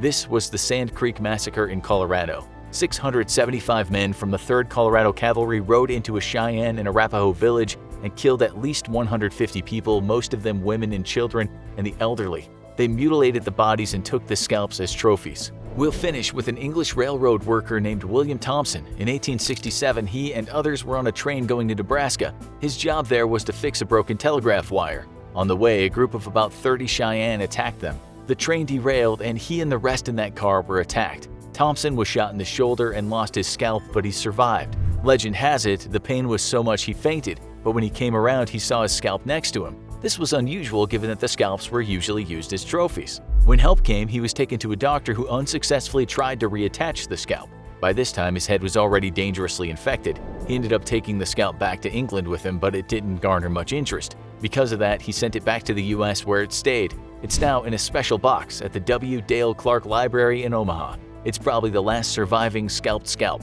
London, England, the month of May 1536. Anne Boleyn, the second wife of the bloodthirsty King Henry VIII, has been accused of adultery, incest, and treason. The accusations are no doubt made up so Henry could be done with her and remarry, but justice in those days was in short supply. In prison, Anne is at times hysterical but sometimes calm, waiting for the word. Will she lose her head or be burned at the stake? Her friend and ally Archbishop Thomas Cranmer informs her that it'll be the former, the lesser of two evils. May 19th, 8 a.m., dressed in a dark gray robe of damask and covered in a mantle of white ermine fur, she's led to the scaffold. I take my leave of the world and of you all, and I heartily desire you all to pray for me, she says at the end of a moving speech. She's blindfolded. She waits, kneeling, facing the floor. Her head is severed from her body by a swift blow of a Frenchman's sword. Did she die in an instant, or for a few seconds did she remain conscious? Did she make a face and try to speak after her head was no longer attached to her body? That's what some witnesses said. Could it be possible? Today we're going to talk about all kinds of forms of decapitation, but we'll start with the express version, such as the way that the 36-year-old Anne Boleyn went. Okay, so we need to tell you about Mike, aka Miracle Mike. He lost his head in the USA in 1945 and he lived on for another 18 months. Mike was a chicken whose brainstem remained intact and whose blood clotted after his beheading. He survived due to the position of the brain in a chicken's head and the fact that his executor sliced his head at a certain angle. Because of the remaining brain, he could control his movements and his breathing and heartbeat were regulated. This could never, ever happen to a human, but we thought we'd tell you about the animal on record that has survived the longest after being decapitated. In view of today's show, we might ask how long a human is conscious after the act. Has a head ever fallen into a basket or landed on a scaffold and looked up at the blue sky and thought, damn, I won't see that again? It's hard to say, of course, because it's not as if scientists are presently doing decapitation tests on humans. They have, however, tested on live rats. They've cut off rodents' heads and then measured the electrical activity in their brain. It turns out the rats might think for a few seconds while their head is not connected to the body. In one study, the brain signals were lost after 17 seconds, although the researchers said consciousness was gone at around the 4-second mark. They also noticed something else. That was one last surge of activity after about a minute. They called this the wave of death. It's generally thought that the brain activity also may last 3 to 4 seconds after a human is decapitated, but there have been instances where people have reported that the headless person seemed alive for longer. Take the case of a Frenchman who was a convicted murderer and guillotined in 1905. This is what the doctor wrote. I was able to note immediately after the decapitation, the eyelids and lips of the guillotined man worked in irregularly rhythmic contractions for about 5 or 6 seconds. I waited for several seconds. The spasmodic movement ceased. The face relaxed, the lids half closed on the eyeballs. The doctor, shocked, shouted the man's name, Longhi, only to see his eyelids open once again and look right at him for a few seconds. The question is, was that the wave of death? There are other reports of so-called lucid decapitation. One involved a car crash in the US that happened in 1989. An Army veteran saw his friend die, and not only that, his buddy had been decapitated. He later remarked, my friend's head came to rest face up and from my angle upside down. As I watched, his mouth opened and closed no less than 2 times. The facial expressions he displayed were first of shock or confusion, followed by terror or grief. If this is true, if humans can think after they lose their head, then being decapitated has to be one of the weirdest ways to die. Being beheaded by an executioner at the top of his game, someone with the right tools, may not actually be the worst way to die, but the fact is beheading can be a very messy business. We might take, for instance, the execution of Mary, Queen of Scots on February 7, 1587. She was taken to the scaffold, and while knelt down, the executioner asked for her forgiveness for what he was about to do. She said to him, I forgive you with all my heart for now. I hope you shall make an end of all my troubles. He did, but his form was off that day. After she uttered her final words, Into thy hands, O Lord, I commend my spirit, he struck with his axe. He missed his mark, her slender neck, and instead hit her in the head. She was certainly not dead since she moaned in pain. The second blow was on target and killed her, except bits of stubborn sinew hung on and he had to cut through that. Finally, he grabbed her head, held it aloft, and shouted to the crowd, God save the Queen. To make the spectacle even worse, the beautiful auburn hair he was holding turned out to be a wig, and Mary's head fell with an unceremonious plop to the floor. Her head, adorned with only short gray hair, rolled onto the ground in front of the shocked witnesses. One of them swore he saw her lips move. We don't know exactly how long she lasted after that first wayward blow, but you can understand that being beheaded by a bad executioner was a pretty unpleasant experience. It gets worse. A lot worse. It would be an understatement to say that the beheading of Margaret Pole, the Countess of Salisbury, was a bit of a botched job. Margaret was accused of being a traitor and was locked up in the Tower of London by the prolific lady killer Henry VIII. She denied she'd done anything wrong and even scribbled a poem on her cell wall. It started, "For traitors on the block should die, I am no traitor, no, not I." The poem fell on deaf ears and off to the chopping block she went. He hacked and hacked at her neck, missing most times, sometimes hitting her in the back, sometimes hitting her head. It said it took 11 blows to finish her off. One witness later said that the person with the axe was a wretched and blundering youth who literally hacked her head and shoulders to pieces in the most pitiful manner. Maybe it was hard to get the staff in those days. Maybe he was an intern, or maybe Margaret just made his job difficult. Another account says that she refused to lay her head in the block and that she moved around during the blows while telling the executioner to do his best in the circumstances. It states, "She ran about the scaffold and the executioner followed her with his axe, aiming many fruitless blows at her neck before he was able to give the fatal stroke. In any case, it was a brutal death. Beheading shouldn't have lasted too long if the executioner's tool was sharp and he had good aim. The tools back then were usually a heavy sword,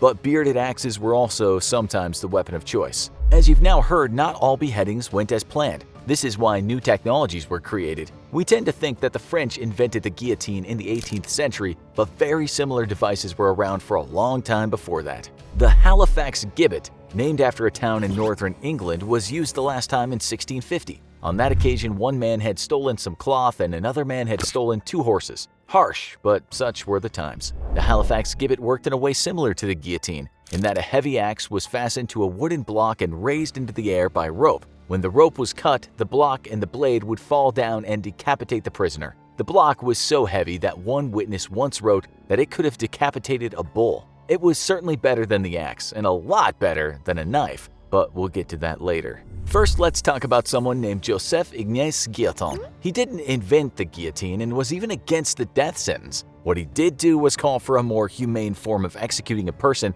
than chopping off their head with a sword or an axe or breaking them on the wheel. He wanted executions to be painless, once remarking about a machine that would cut off your head in the twinkling of an eye and you never feel it. Indeed, the machine invented that would get a lot of use in France had a blade and connecting weight that weighed around 176 pounds. This fell from a height of 14 feet, and the person it fell on had his head secured by a round frame called the lunette. It was so good at what it did that it was hailed as the execution that never fails. Only a century or so earlier, executions were supposed to be a long, drawn-out spectacle that crowds could enjoy. People were slowly broken on wheels, or they were pulled limb from limb by horses, and they were supposed to suffer unimaginable pain. The guillotine, or the national razor as it would be called during the French Revolution, was reliable, fast, and more humane. Believe it or not, in the 21st century there have been people that have called for the introduction of the guillotine in the US. J. Chapman, who created the 3-drug protocol in 1977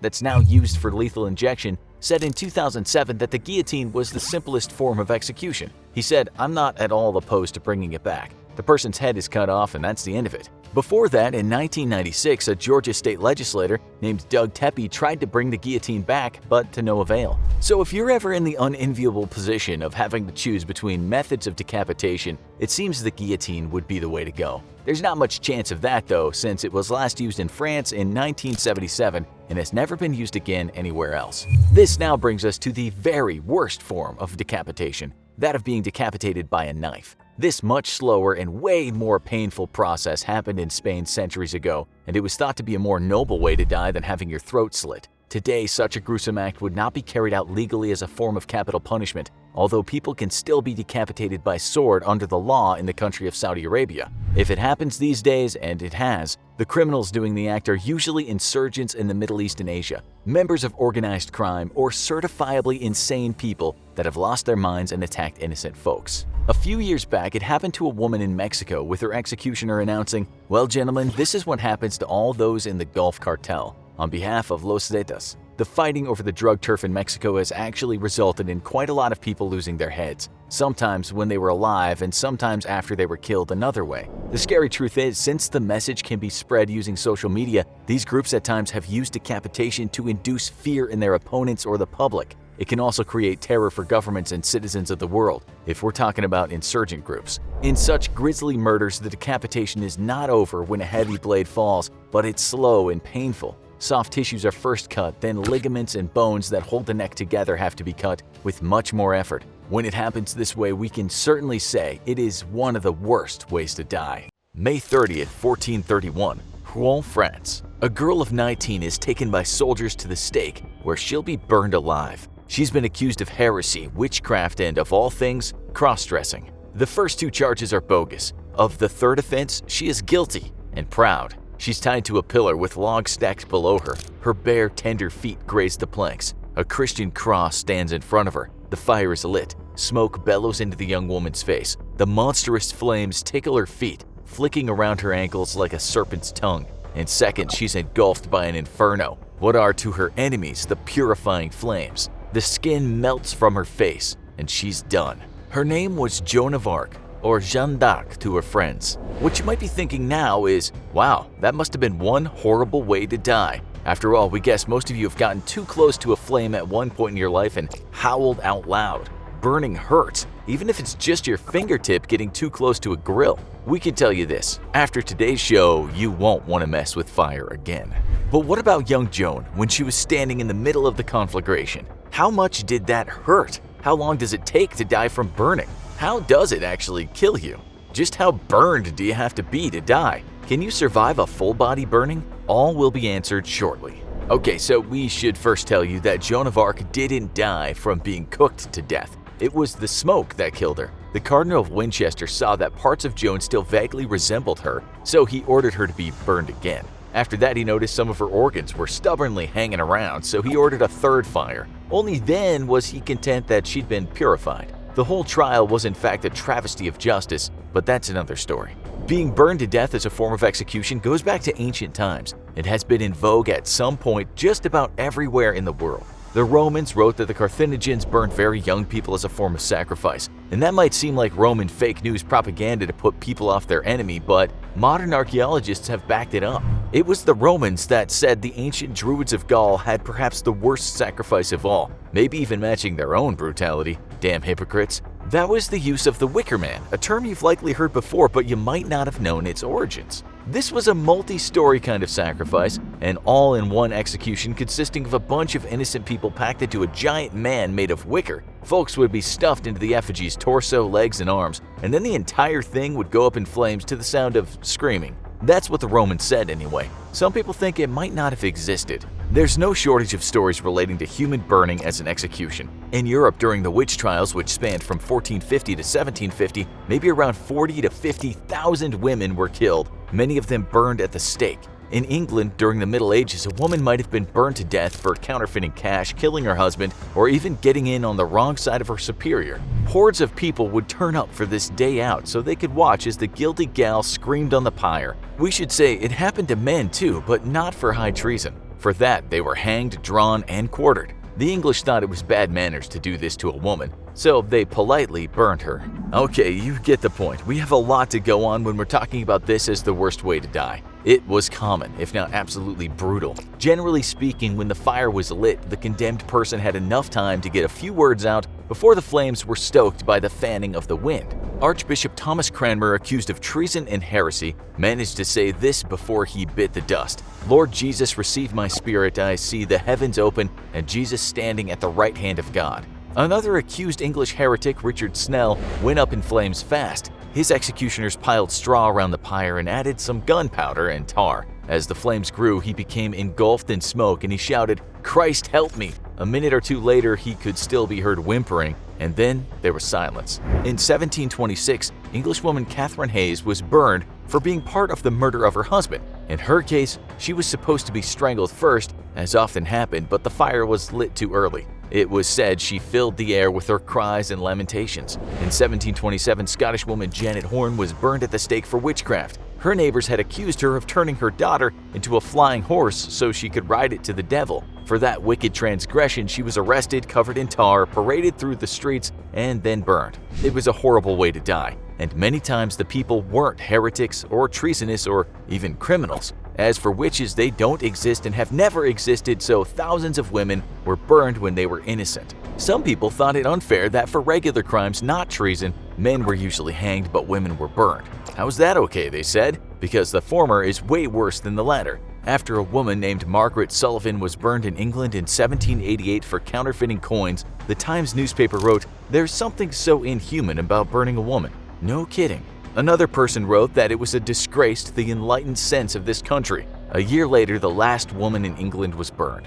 In the case of executions like this and how they went, you have to consider the size of the fire. If it was a very small fire, then the experience was absolutely horrendous. People don't generally die when the lower half of their body is on fire. The good thing is, if we can even say there's a good thing, is that once the nerves are destroyed, the pain goes in that area, but still, the flames keep crawling up the body. What would happen in most cases is the person would die from suffocation before they literally cooked to death. This might only take a few minutes. It sounds strange, but the best thing a person could hope for was a very smoky fire and lots of that smoke entering their lungs. Still, the initial flames on their skin must have been excruciatingly painful. Well, we know it is, but we'll get to the evidence soon. Say a person breathes in a lot of fumes and passes out and dies. What happens next? Well, the soft tissues of the body will contract. Skin tears, muscles and fat will shrink, as will the internal organs. All this shrinking and contracting will make the body's joints flex, and that's why people who've died from being engulfed in flames will often look like a charred person in a regular boxing stance. The term they use in forensics is the pugilistic stance. But as you know from the story of Joan of Arc, the body doesn't just turn to ashes. Some bones take longer than others to burn, and the fire has to be strong to burn everything. The body helps because it becomes fuel for the fire, but still, a total cremation will only happen under the most extreme heat. But what if a person is burned all over, almost to the point of death, but actually survives? In that case, a person might die a few days later after the deed is done. In 1969, Czech student Jan Palach set himself on fire in protest of the Soviet occupation of his country. He was taken from the public square where he performed the act and was rushed to the hospital. There, doctors said he could talk, he could think, but he could hardly breathe. He died after several days. The reason some burn survivors can't breathe is their lungs' alveoli fill with smoke and then they suffocate slowly. It's a terrible way to die, and you could argue a much worse way to die than going out on a pyre emitting 10-foot flames. To really know that this is the worst way to die, we can't really go on screams alone. What we have to do is listen to someone who came to the point of death but survived and was well enough to talk about the experience. Many people fall unconscious quickly when they're in a fire, but in 1999, after a young woman in the US was hit head-on by a drunk driver in Texas, the fire took its time to burn through the car where she was trapped. When a cop arrived, she said, "She was screaming and moaning and wailing, an almost inhuman sound that I never heard another person make. She screamed so much that he hoped God would take her and end her suffering." She survived, but the skin on much of her body melted away from third-degree burns. When they finally got her out, she was still moving and still moaning. She spent the next 10 months in a coma. After countless surgeries, she got her vision back, only to look at herself and think she was a monster. "I miss my body," she said in an interview. And while she felt stronger, she said she wasn't so keen on everyone staring at her. She died in 2019 of cancer. Sorry guys, this all sounds very grim, but it is a worst ways to die video. Then there was a kid from Texas who was burned over 80% of his body as a 2-year-old after a candle set fire to the blankets he was wrapped in. His case is unusual but not unique. We'll get back to him, but first you must know this. Some of you will know there are 1st, 2nd, 3rd, and 4th degree burns. You've likely all had a 1st degree burn. You know, when you're scalded by hot water or maybe even sunburned. It hurts, but it's not much of a worry. 2nd degree burns affect the lower layer of skin, so that might lead to blisters and swelling. 3rd degree burns affect the deeper tissues and nerves. 4th degree burns go even deeper through the muscle, sinew, and bone, and that might lead to the person losing the affected body part. 3rd and 4th degree burns are the most severe, but because the nerves are dead, they aren't the most painful. With less extreme burns, the nerve endings are exposed and very sensitive, but when burns are more serious, the pain will feel at first like a duller pain on the inside. Now we get back to the kid in Texas. His face was burned beyond recognition. The fire had burned right through parts of his body. The fact that he survived is a miracle.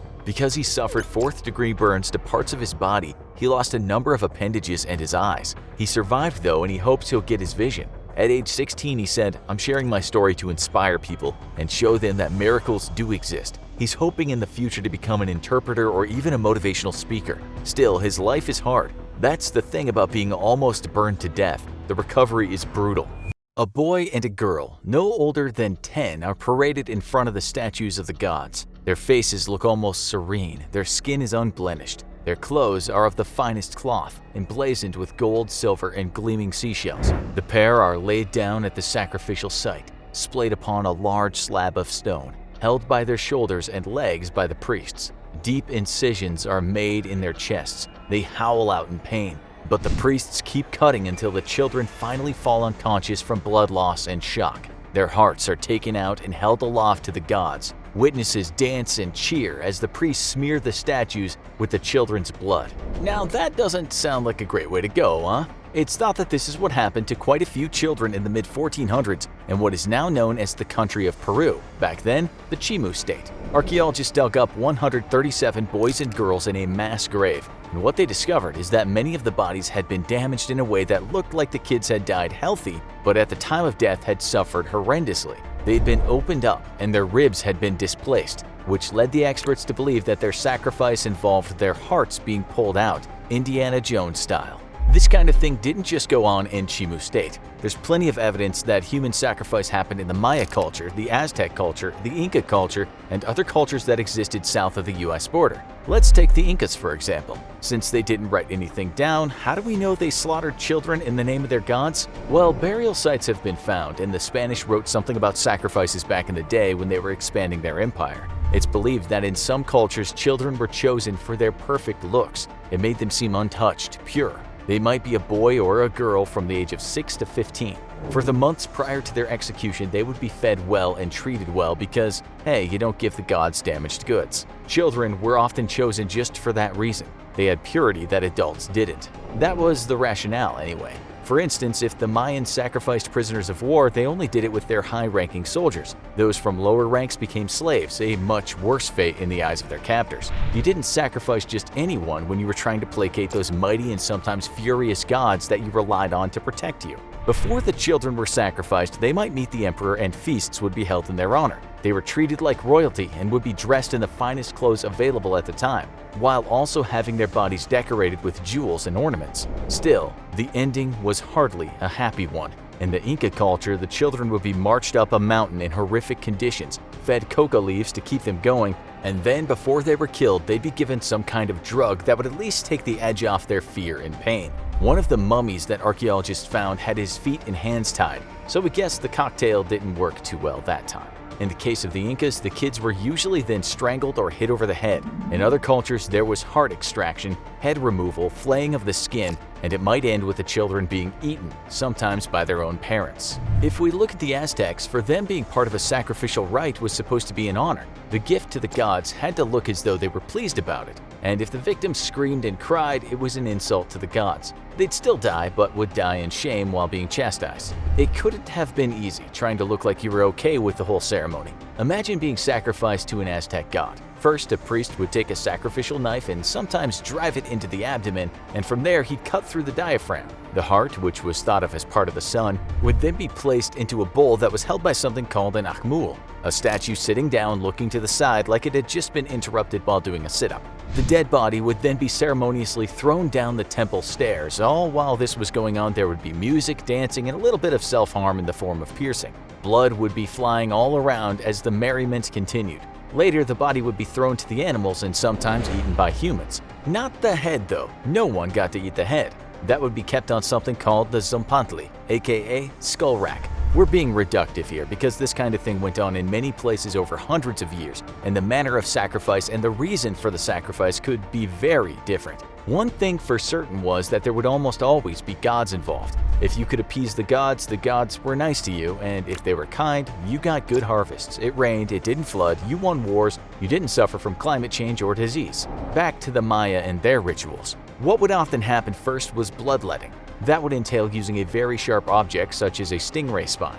With that, part of the person's body would be pierced, maybe the fingers, maybe the ears, and maybe the male sex organ. That person would then be laid down at an altar and amateur surgery would take place, usually starting with something called a median sternotomy.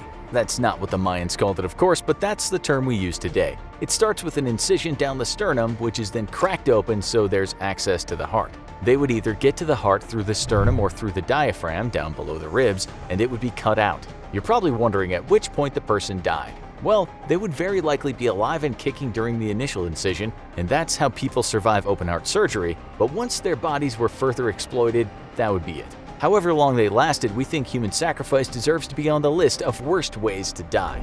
But heart extraction was only one form of sacrifice in pre-Columbian America. There was much more. Sometimes a person would be buried in a tomb with the dead, which was a sign of respect. It wasn't bloody, but it very likely got lonely. The person would die of dehydration if they didn't die from suffocation.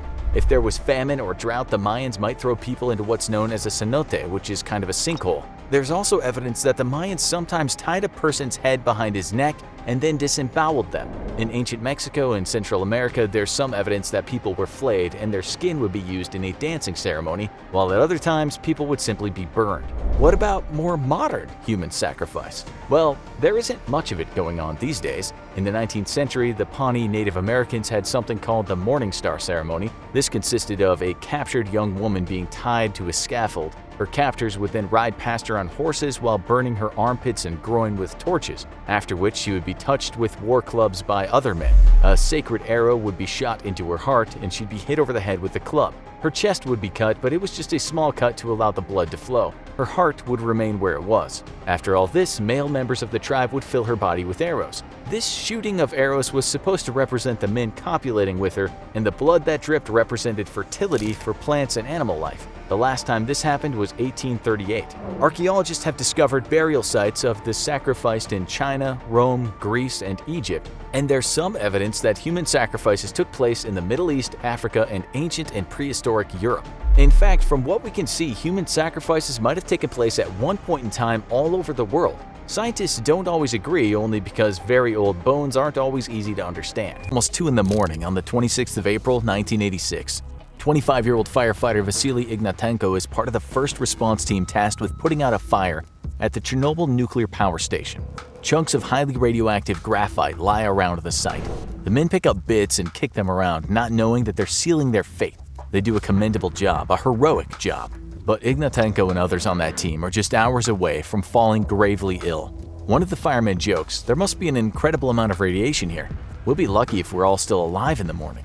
Days later, an Ignatenko's pregnant wife has to bribe hospital staff so she can see her dying husband. He's just too radioactive to be close to. His skin is almost white, translucent. He's unrecognizable. He's been eaten from the inside. Months later, after he's passed, his daughter is born. Her heart is malformed. She has cirrhosis of the liver. She dies just hours after childbirth. What you just heard is an abridged version of one of the worst ways to die. One of the most painful, most brutal ways to leave this blue planet of ours. You could call Ignatenko's downfall extreme. He was a first responder to the worst nuclear plant disaster the world has ever seen. But death by radiation comes in many forms. Its horror manifests itself in myriad ways. It can be fast. Well, a few days won't seem to pass so fast when your body is eating itself. But it can also be slow. Very, very slow. Let's stay with the story of Ignatenko for now. When he and the other firemen turned up at the power plant on that fateful early morning, they didn't know what was really going on. It's true that one of the firemen joked about there being a possibility that they were exposed to high levels of radiation, but it was just that, a joke. It soon became a reality though.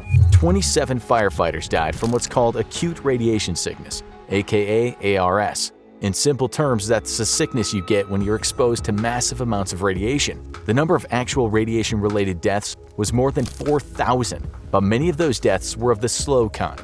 There were other deaths too, such as the fireman that died from external and internal radiation burns, as well as, get this, a blistered heart. Let's hope you never have to hear those two words together for the rest of your life. Let's now talk you through ARS. There are usually 4 stages, starting with what the medical profession calls the prodromal stage. This happens soon after the exposure, and it involves a lot of throwing up and leaking from the rear end. In the case of Ignatenko, he was excreting bloody, loose stools around 25 times a day. If that wasn't bad enough, at times he threw up bits of his internal organs. We told you this was bad, and it gets worse. His wife, Lyudmila, watched on as her husband slowly fell apart. She actually risked her own life being near him because the father of that fetus in her womb was radioactive himself.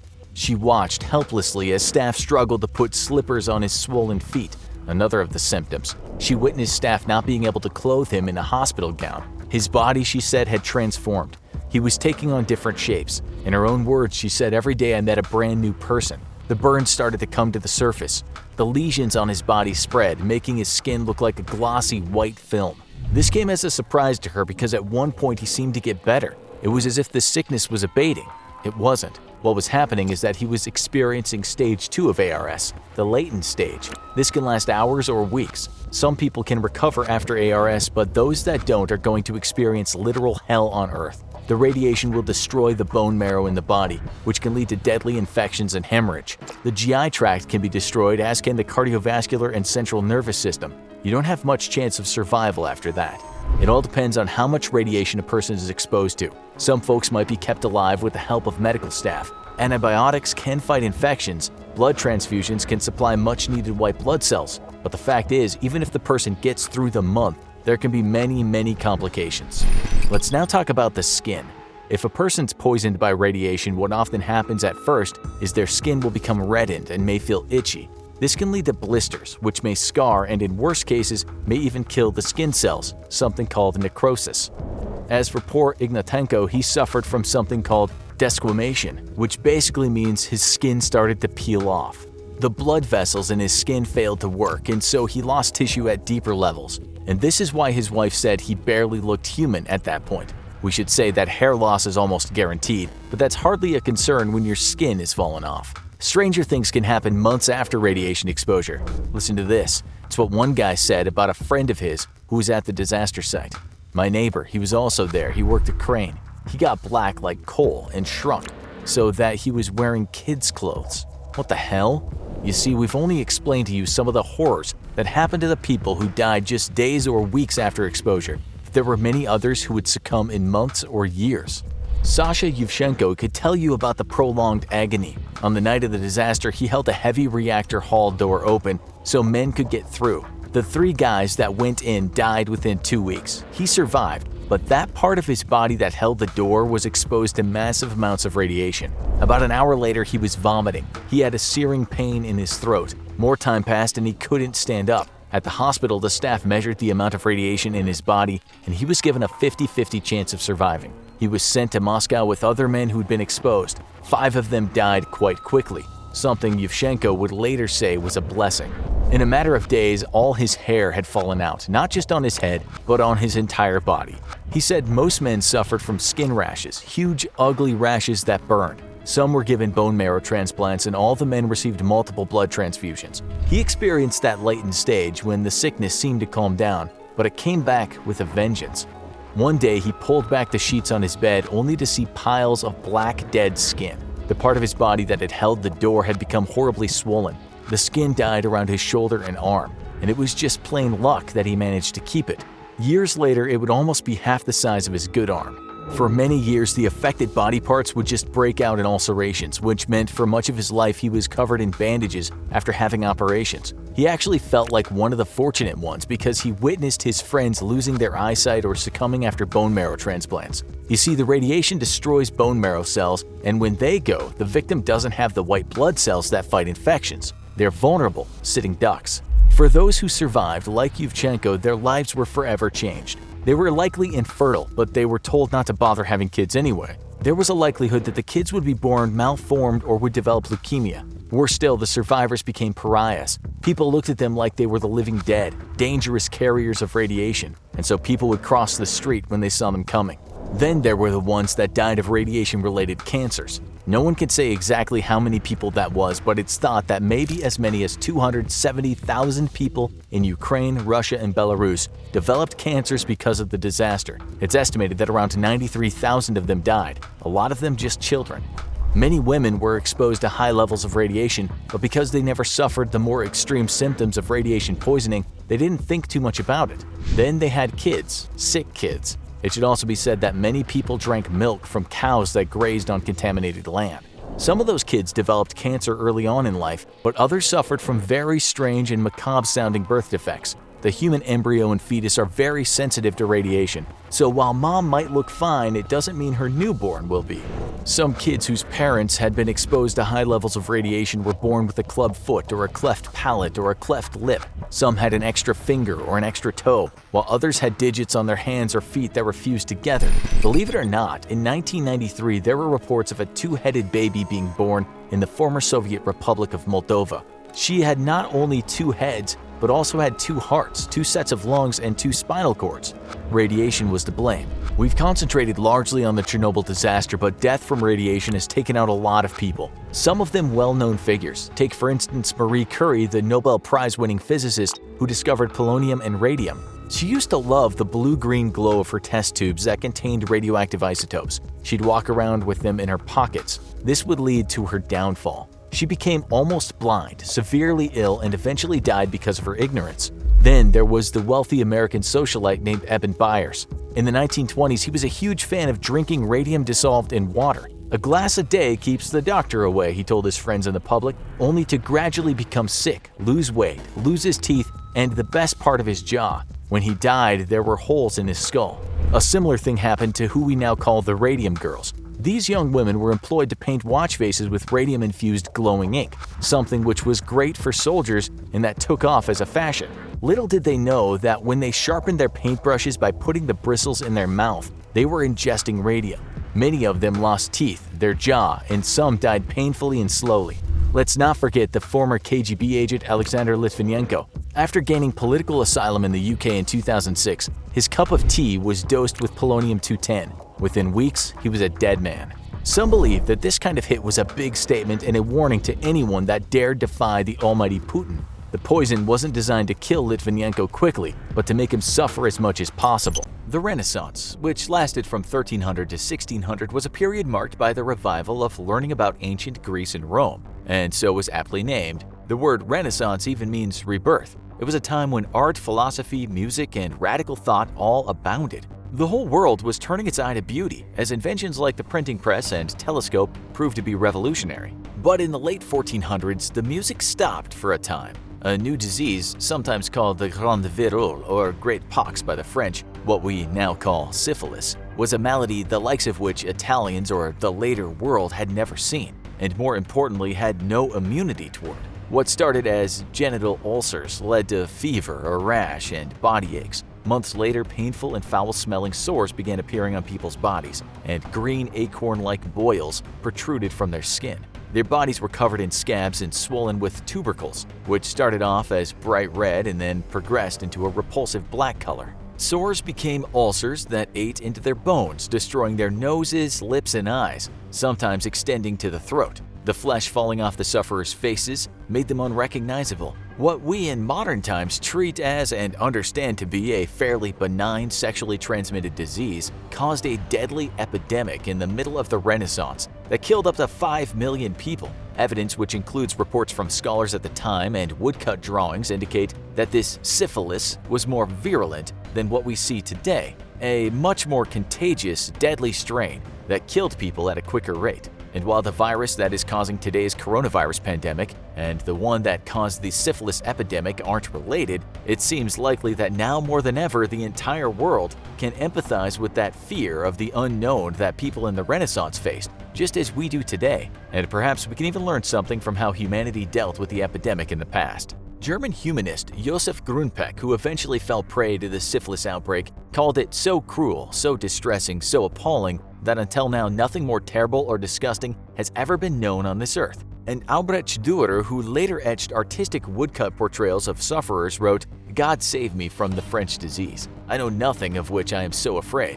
Nearly every man has it, and it eats up so many that they die." Syphilis didn't have a proper name when it struck, and because it was the first disease to be discovered after the printing press was invented, news of it was spreading almost as quickly as the disease itself. It was also the first sexually transmitted disease to be recognized as such, making it one of the first times morality around sex and its implications had ever been brought into the discussion surrounding disease. The trajectory of its spread across Europe and then globally looked like this. By late 1495, it had spread throughout France, Switzerland, and Germany, and reached England and Scotland in 1497, according to the Journal of Military and Veterans Health. Scandinavia, Britain, Hungary, Greece, Poland, and Russia were all hit by 1500. Just 20 years later, it expanded its global grip and touched Africa, China, Japan, and Oceania. Syphilis, for the most part, is not a death sentence in contemporary times. Thankfully, its rate of spreading looks nothing like what Italy saw at the end of the 15th century, and it doesn't turn people into zombies anymore. While transmitted through sexual contact, it's also spread skin to skin through contact with the sores it causes. It has 3 phases. Primary syphilis. The first of these is when a single sore or a canker will appear, usually about 3 weeks after an initial infection. Secondary syphilis occurs 2 to 8 weeks after the primary phase, when a non-itchy rash might appear, coupled with coarse reddish-brown spots on the soles of the feet and on the palms of the hands. In some cases, though, the rash can be so subtle that it goes completely unnoticed. The secondary phase could also be accompanied by fever and swollen lymphs, along with other flu-like symptoms. If left untreated, the last stage of syphilis, or the tertiary stage, is also the most dangerous. Maybe the most terrifying part of it, though, is that it could strike 10 to 20 years later. About 15 to 30% of those infected with syphilis reach this stage, which can wreak havoc on the brain, nerves, eyes, heart, blood vessels, liver, bones, and joints. Today, early treatment usually involves the use of antibiotics, often 1 injection of penicillin G. But if it's in its very latent stages, 3 doses of the shot are given in weekly intervals. While it's not possible to repair damage that's already been done by the infection, the medicine will usually stop it in its tracks. It wasn't until 1943 that penicillin was discovered to be an effective treatment for syphilis, so much too late for the 15th century Italians, but more on that later. It's been over 500 years since the outbreak in Italy, and its origin is still being debated. Up until the early 1900s, scholars had thought it had been brought from the New World to the Old by Christopher Columbus in his travels in 1493. That was disputed in 1934 when a new hypothesis put forward claimed syphilis existed in Europe even before Columbus. This is also supported by the writings of Hippocrates, where it seemed like he was describing the symptoms of syphilis in its tertiary form. And then some more recent studies have reverted back to the original idea that Columbus was in fact responsible for bringing it over. So, as you can see, nobody really has gotten to the bottom of this. John Parascandola, author of Sex, Science, and Sin, A History of Syphilis in America, noted in an Atlantic article, though, that most physicians agreed it was a new disease that hadn't been seen in Europe. One theory is that it all started when 50,000 French troops who were under the command of King Charles VIII invaded Italy in August 1494. Charles wanted to take over Naples in the hopes that he could use it as a staging point to launch a crusades, and his troops might have brought the STD with them on their campaign to prepare for a holy war. Findings by a team from Emory University in 2008 support the idea that it might have also been possible that Columbus and his men brought along with them a non-venereal strain of the infection that would eventually evolve into the pathogen we're familiar with today after it was introduced into the Old World. Naples was a place with a lot of brothels, so as the soldiers were fraternizing with the prostitutes and city dwellers, the deadly spiral of contagion might have begun when they infected the prostitutes, who passed it on to the next client and the next client and the next client. Well, you get the picture. Adding to the unfortunate vicious cycle of infection, women and wet nurses could also transmit it to babies while nursing. University scholars at the time of the outbreak desperately tried to get to the bottom of how it was spreading, eventually catching on that it was primarily spread sexually. Although this didn't stop other outlandish ideas from arising, some blaming the alignment of the planets, that it might have originated from the boils of Job, or that this might all be the punishment of an angry god who was disgusted by fornication. One of these believers was Maximilian I, Rome's holy emperor in 1495, who thought syphilis must have been God's punishment for blasphemy. An international blame game soon arose, with everyone pointing the finger at nations they believed were at fault. The French thought Italy was most likely responsible, so they called it the Neapolitan disease, or the disease of Naples, or, clearly having a hard time deciding who the real culprit was, the Spanish disease. The English and Italians both blamed France, so they referred to it as the French disease, the Gallic disease, or Morbus Gallicus. The Turkish called it the Christian disease, the Tahitians called it the British disease, in India it was called the Portuguese disease, in Japan it was called the Chinese pox, and then some just called it the Persian fire, which we'd say is probably the strangest of all. The name syphilis comes from the Latin poem Syphilis sive morbus gallicus by Girolamo Francastoro, which was published in 1530 and translates to syphilis, the French disease. In it, the protagonist, a shepherd named Syphilis, enrages the sun god and is punished with the disease. The verses where the name comes from go like this: "A shepherd once, distrust not ancient fame, possesses these downs, and Syphilis his name. He first wore bubos dreadful to the sight, first felt strange pains and sleepless passed the night. From him the malady received its name. The neighboring shepherds catched the spreading flame. They tried treating syphilitic patients using mercury and mercury ointments, which really only made their conditions worse, many of them dying from mercury poisoning. Mercury treatments had the side effects of severe nerve damage, kidney failure, mouth ulcers, and loss of teeth. To help you imagine what the heinous mercury treatment was like, S.V. Beck, the author of Syphilis the Great Pox, described it like this: "A patient undergoing the treatment was secluded in a hot, stuffy room and rubbed vigorously with the mercury ointment several times a day. The massaging was done near a hot fire, which the sufferer was then left next to in order to sweat. This process went on for a week or a month or more, and would later be repeated if the disease persisted. Other toxic substances, such as vitriol and arsenic, were also employed, but their curative effects were equally in doubt. Some other early treatments included bloodletting, or the removal of blood in order to treat the disease, which had also historically been used to treat smallpox, the bubonic plague, and epilepsy. Laxatives and baths in wine and herbs or olive oil were also used. Some healers also mistakenly thought sweat baths would help rid the body of the syphilis-related toxicities. Aside from their attempts to treat patients, there were also measures local governments took, like the Edinburgh Town Council that mandated their brothels to close. By the 16th century, guaiacum, also known as holy wood, was considered a treatment. Coming from the Dominican Republic, it ended up becoming the first drug administered to treat syphilis in Europe. It was soon lauded by doctors and people like Ulrich von Hutten, a German scholar who suffered from the disease during the last 15 years of his life and eventually died from. Guaiacum treatments came in the form of ointments and potions, but perhaps the most vile was as an enema, which provoked diarrhea. Then the patient was supposed to sit and sweat in a hot room for 40 days and then fast. We don't need to tell you that this didn't work, but the healers at the time continued to swear by it. 21 tons of guaiacum reached Seville between 1568 and 1608, with the import finally tapering off in the 18th century. Fast forward to 1928, the year when Alexander Fleming, a Scottish scientist, discovered that one of his uncovered petri dishes close to an open window had become contaminated with mold, and his curiosity was piqued when he realized that the bacteria near this mold were dying. Isolating the mold that was responsible for this, he named it Penicillium genus and discovered it fought all gram-positive pathogens, or the nasty ones responsible for diphtheria, an infection of the nose and throat, gonorrhea, meningitis, pneumonia, and scarlet fever. He also later found that it was not just the mold itself, but a juice that it had produced that destroyed the bacteria. This mold juice became penicillin. And then, as it so often does, history repeated itself. Soldiers during World War II began to experience a rash of venereal diseases, pun definitely intended. Nearly 5% of draftees in 1942 had syphilis, according to a medical paper published in the journal Military Medicine. Penicillin proved to still be effective when doctors at a U.S. Marine hospital on Staten Island in New York gave it to 4 patients who were in the early stages of the disease, curing them of it. The following year, doctors published a study on how effective penicillin injections were when they were given every few hours for 8 days, according to Business Insider. Syphilis saw a resurgence again in 2014, when the CDC reported that there were close to 20,000 cases, which weren't as bad as the record high numbers seen in the 1990s, but still concerning. As a result, the U.S. Preventative Services Task Force suggested screening those who are at a higher risk every 3 months.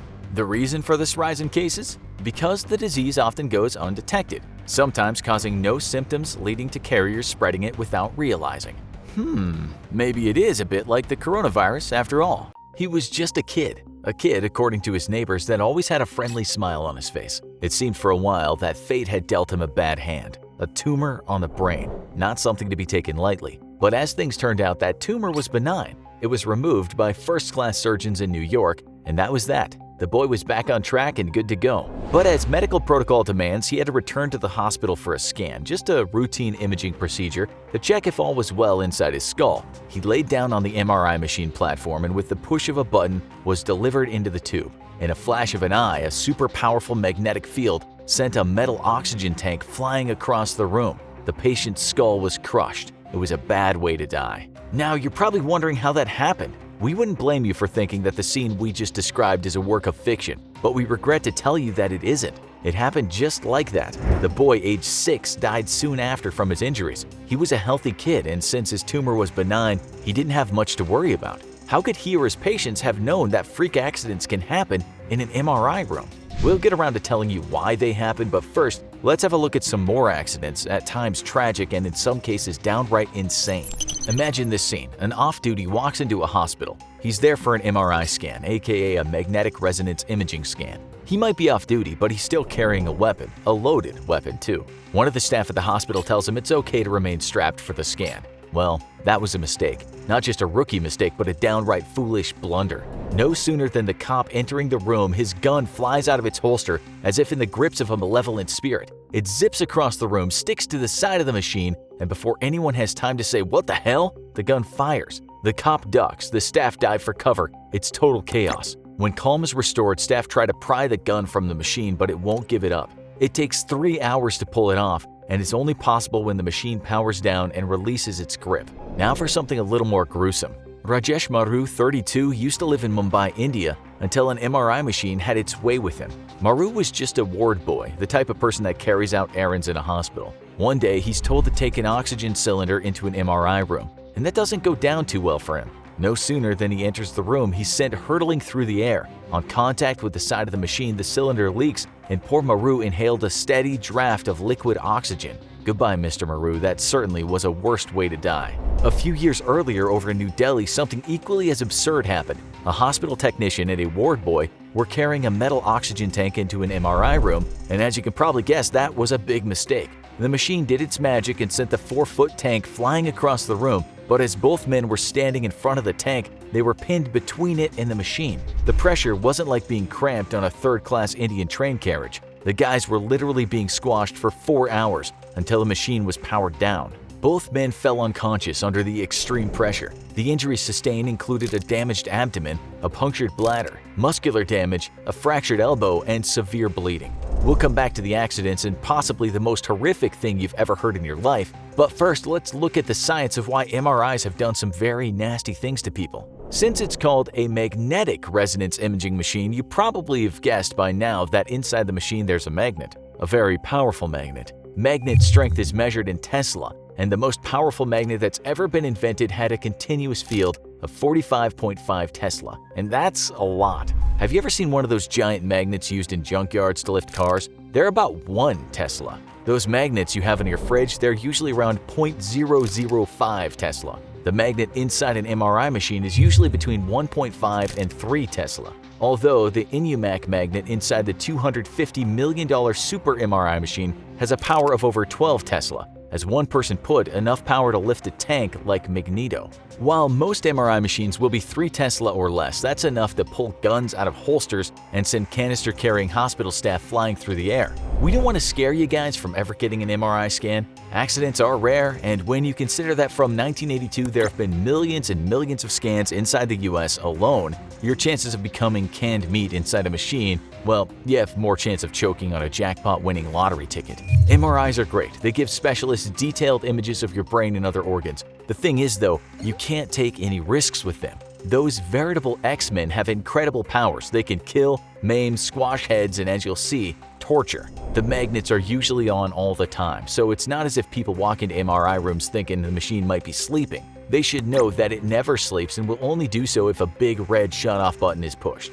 This only ever happens in an emergency, such as when 2 lean Indian dudes are having their internal organs violently massaged. Even when the magnetic field is turned off, it takes some time to die down. Such an emergency quench hardly ever happens because it can damage the magnet and cost a chunk of cash. MRI room protocol demands that no magnetic objects are taken into the room lest they become murderous projectiles. Although, as you've seen, things don't always go to plan. That's either because staff are uninformed or they thought they were carrying non-magnetic metal. What you're all thinking now is, what about the fillings and teeth? And if you go in for a scan, is there a possibility of them coming out? Maybe even taking an implant, and at worst, an implant that's burrowing through your mouth and into your brain? That's a disturbing image, but this has never happened and never will. If crowns contain magnetic material, there's a chance they could come out or at least be dislodged. but we just can't find any data on when this has happened. Okay, so you can stop worrying about your mouth and death by dental implant, but there's more to worry about, and we think you need to know about it. This is just awful,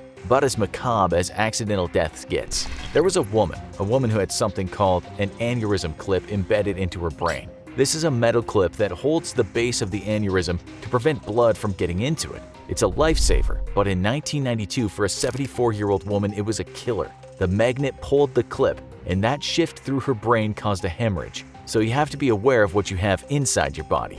Let's say you have a pacemaker. Well, that thing can malfunction under the magnetic assault, and you certainly don't want a machine that keeps you alive getting stressed. When this has happened, people have died. It happened to a former English mayor in 2004. She didn't tell the staff she had a pacemaker, and when the MRI scan was switched on, her device scrambled. The hospital should have known better. Then there was that guy that had metal lodged in his eye and he didn't tell the hospital staff about it. The metal moved and he came out of the MRI blind in that eye. There was that woman whose hairpin went right up her nose and lodged inside her pharynx, and there was the man who almost had the worst death ever. He had what's called a brain shunt, something to help remove excess fluid on his brain. He turned down an MRI on one occasion because he was claustrophobic. He was a few minutes away from going into that tube, but he backed out. And more importantly, he hadn't even told them about his brain shunt. A few months later, and he was back in the hospital having come to terms with entering that tunnel. On this occasion, he did tell them about his shunt, only for a technician to say no MRI for you. He asked why, and the reply was the magnet would heat up your shunt and possibly explode your head. This was a bit of an exaggeration, but the accidental pressure change from the strong magnetic field could have been lethal. It wouldn't have been a nice way to go.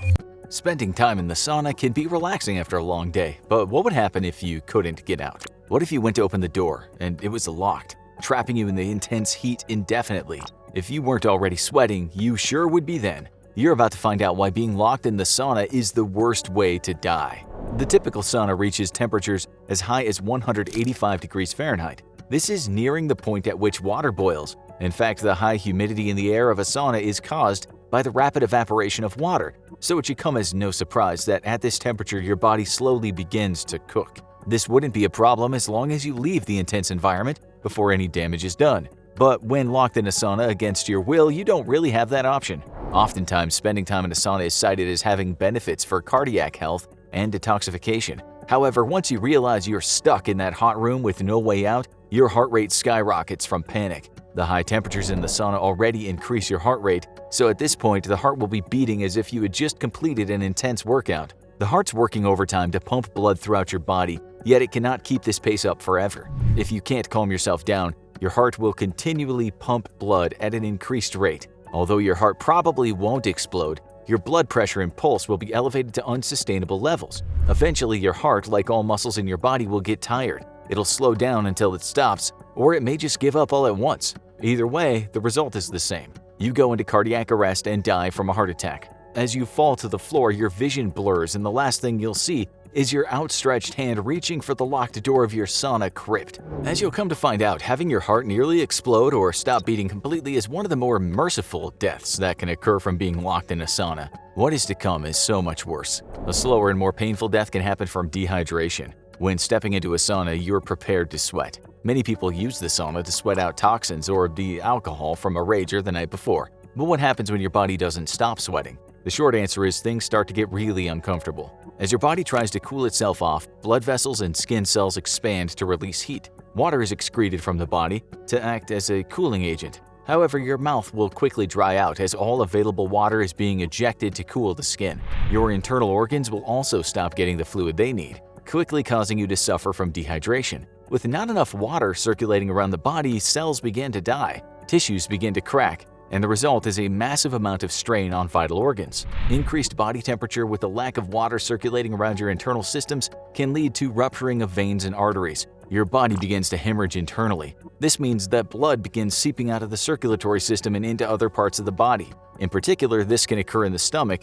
causing massive amounts of abdominal pain as the sauna slowly dehydrates you to death. On top of internal hemorrhaging, your skin will eventually dry out as your sweat quickly evaporates. This causes the epidermis tissue to crack and bleed. You're losing blood both inside and outside your body. And once the blood is exposed to high temperatures in the sauna, any of the water left in the blood vessels will evaporate, leaving rust-colored flakes crusted on your withered body. Again, this is not a pleasant way to go, but it could be so much worse. You might be wondering, what could be worse than having all of the water evaporate from your body and ending up a dried-out husk of yourself? Well, you're about to find out.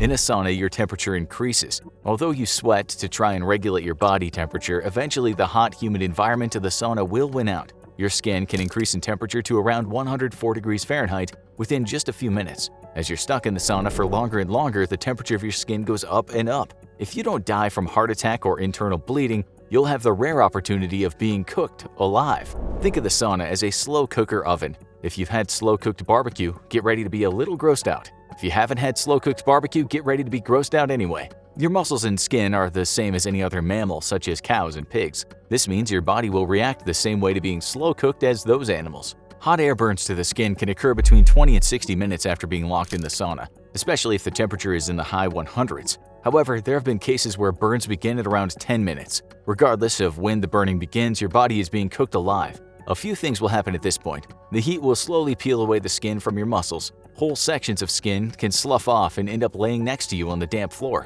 One of the reasons this happens is because cells, ligaments, and bonds between molecules such as proteins begin to break apart or denature at high temperatures. As the skin begins to fall off, muscle tissue and fat becomes exposed to open air. At this point, there's somewhat of a feedback loop occurring. This new exposed layer may contain remnants of water which evaporates, causing you to cook even quicker. The tissues become softer as they're cooked, and even muscle can begin sliding off the bones. There's no chance that you'll actually catch on fire due to the high humidity in the air, unless you spontaneously combust. And although there have been accounts of spontaneous human combustion before, they all had scientific explanations, such as chemicals on the clothing or external sources of ignition, like a match or an electric spark. Since you won't be wearing much clothing in the sauna and the water vapor in the air reduces the chances of lighting anything on fire, you probably don't have to worry about this. However, if somehow you do catch fire, the exposed fat layer burns incredibly well, and the oils from your fat and muscles will feed the fire long after you're dead. If you're alive at this point and your body temperature is still increasing, your internal organs have now begun to simmer. Everything begins to fail as you wish you had just stayed in the safety of your air-conditioned home in the first place. You wonder who thought this death trap was a good idea, and you wish you could lock them in the sauna. To be clear, saunas are not a new invention. In fact, there are accounts of saunas throughout history and around the world. There's evidence that sauna-like rooms existed in the lands of the ancient Maya 3,000 years ago. Finland has also had saunas for thousands of years, which brings us to something crazy you probably didn't know. There was, up until relatively recently, a World Sauna Championship. That's right, there were competitions where people sat in a sauna, and whoever lasted the longest and could walk out on their own was declared the sauna champion of the world. The championships were held in Heinola, Finland from 1999 until 2010. After learning about the effects staying in sauna for a long period of time can have on your body from this video, you can probably figure out what happens next. In 2010, tragedy struck when one of the competitors died. He was sitting in a sauna that had its temperature jacked up to 230 degrees. The sauna athlete lasted a few minutes in this intense heat before his body gave up. The competition actually started at this insane temperature, and every 30 seconds water was poured on the stove to increase the humidity. It was concluded that at the 2010 competition, the cause of death was most likely cardiac failure. Needless to say, Finland banned the competition from ever happening again. It's not clear why there ever needed to be a sauna sitting competition in the first place, but humans are pretty stupid. Now let's get back to what happens to your body if you were locked in a sauna. We know there are a number of ways you could die. However, one thing is certain. The longer you last in the sauna, the more painful things will get. And even if you die from cardiac arrest or dehydration, your body still continues to cook for as long as you're inside that high-temperature room. For example, take the story of the man who got locked in a faulty sauna in Florida. He told his family he was going into the sauna in their apartment complex, and when he did not return after a few hours, they went to check on him. The man had died a long time before being discovered, but his body kept cooking even after he passed away. When he was found, his body had been charred and chunks of skin had fallen off his bones. There were also accounts of the horrible smell of burnt hair and flesh coming from the sauna. Dying in a sauna will never be a pleasant experience, no matter what ultimately kills you, but some scenarios are definitely worse than others. If you ever decide to step foot in a sauna again, perhaps check to make sure the door opens and closes properly before settling in, because death by sauna is a terrible way to go. Chicago, November 16, 2018. 6 people are on the 95th floor of the 875 North Michigan Avenue building. They're all in good spirits, having just eaten in the restaurant at the top of the building, a place that affords some fantastic views of the city. The doors close. A pregnant woman looks at her husband with concern as the elevator begins its descent. It's making a weird clicking sound. The other occupants also now look a bit worried. The next thing they hear is a loud snap. The elevator goes into a free fall. Everyone is screaming as it plunges into the abyss. One man is praying as he holds onto a crying stranger. That, viewers, is a true story, but we aren't going to tell you how it ended just yet. Instead, we're going to describe to you in gruesome detail other elevator accidents so you can make an educated guess as to what happened to those 6 ill-fated diners. The elevator in that case went into freefall, which is perhaps the most nightmarish thing that can happen in one of those metal boxes. Nonetheless, as you'll now see, there are many other ways to die in an elevator. We'll start with something we imagine none of you would ever think could happen. That is starving to death in an elevator, like something from an apocalyptic Hollywood movie. It happened in 2016 to a woman in her 40s in the city of Xi'an, China. Just after celebrations for the Chinese New Year had ended, some elevator maintenance guys were back at work in an apartment building. No sooner than their shift had started, they smelled something nasty emanating from one of the elevators. They opened the door, and what greeted them was the decomposing body of a woman. She wasn't looking so good since she'd been stuck in there for a month. How the hell did this happen? Well, reports say that maintenance workers had turned the elevator off before the holidays. They'd been told to check if anyone was inside, but all they did was shout, "Is anyone there?" Either the woman shouted back and the guys couldn't hear her, or she didn't hear the call. You can only imagine how she felt after an hour or two. But imagine how she felt after a day, 2 days, 3 days. She likely died after that from dehydration. But before she did, she fought for her life. When she was found, her hands were mangled from trying to pry open the doors. Her family reported her missing, but it seems not much was done about it. It also seems others in her large apartment complex didn't hear the woman's screams. One of them later said, "There's now a shadow across my heart. It's scary and it gives me shivers to pass by." The death caused public outrage. One person was charged with negligent homicide. If that's not a worst way to die, we don't know what is. Now we'll focus on something a little more grisly. It involved the death of a teacher in the USA, an accident described by the press as horrifying. The victim was a 38-year-old teacher at Boston University. There were witnesses too, with one of them describing in detail what she saw and heard. "It wasn't a cry. I can't even describe what it was," she said about the sound the victim made before her life ended. She'd been moving boxes into the elevator, but the thing was, once something was inside, it would trigger a sensor and the elevator would start to move. Must have thought the box was a passenger, and that's why it began to ascend. As it began to move, though, the woman was only halfway in the elevator. She was trapped and crushed by the unstoppable force of the machine. When people die in elevators, this is one of the major reasons. In 2019, a man went almost the same way in New York. Although in this case, the elevator suddenly dropped as he was stepping inside. He didn't have a chance. Soon after, spokespeople for the safety of elevators came out and said such accidents are very rare. The media talked about how bathtubs are more dangerous and how elevators are one of the safest forms of travel. About 25 to 30 people a year die in them in the US, but most of the deaths happen when people are fixing them. Still, the deaths are usually so gory they're hard to forget. Take, for instance, the death of Dr. Hitoshi Nikaido in 2003, which wouldn't have looked out of place in the Final Destination movie franchise. One day he was working on the second floor of a building at the Christus St. Joseph Hospital in Houston. He was a surgical assistant just going about his day. He was getting in the elevator when the doors closed, which trapped him by the shoulders. The elevator then started going up, to the sounds of screaming onlookers. What they saw was the doctor losing his head from above the jawline. One of those witnesses actually filed a lawsuit after, claiming she had post-traumatic stress disorder. We actually found a few stories of people losing their heads in elevator accidents. The oldest one we could find happened in New York City to a 15-year-old boy. A headline in the New York Times on December 15, 1883 read, "Decapitated by an elevator." The author of the story didn't mince his words. He wrote, "Emil Muller, age 15, was caught and instantly killed this evening in the elevator at Lincoln's Furniture Warehouse. He was found dead with his head lying in a box, which he took up with him." We guess the Times didn't pay its copy editors much back then. At least his death was likely painless, seeing as he died before he had time to think about anything. Although, as we've stated before, there is a chance that people remain conscious for a while after decapitation. An Australian former politician wasn't so lucky in 1973. His name was Dugald Munro. He was 43 years old when he got onto an elevator in a Bridge Street building in Sydney. A newspaper article said the elevator, or lift as Australians say, started moving when he was only partway inside. Maybe the elevator wasn't so powerful this time because he didn't die instantly. He was crushed, while his brother and some other people tried their hardest to pull him out. It was impossible, and the man died from crushing injuries. We don't have to tell you just how traumatic this is while the victim is still conscious. Crushing and having bits chopped off you are certainly bad, but you could argue worse things have happened. In 2006 in Houston, an elderly gentleman died at the Galleria area condominium complex where he lived. The elevator he was traveling in got stuck quite high up in the building. There were a few occupants in the cabin at the time, and they all managed to squeeze out, except for him.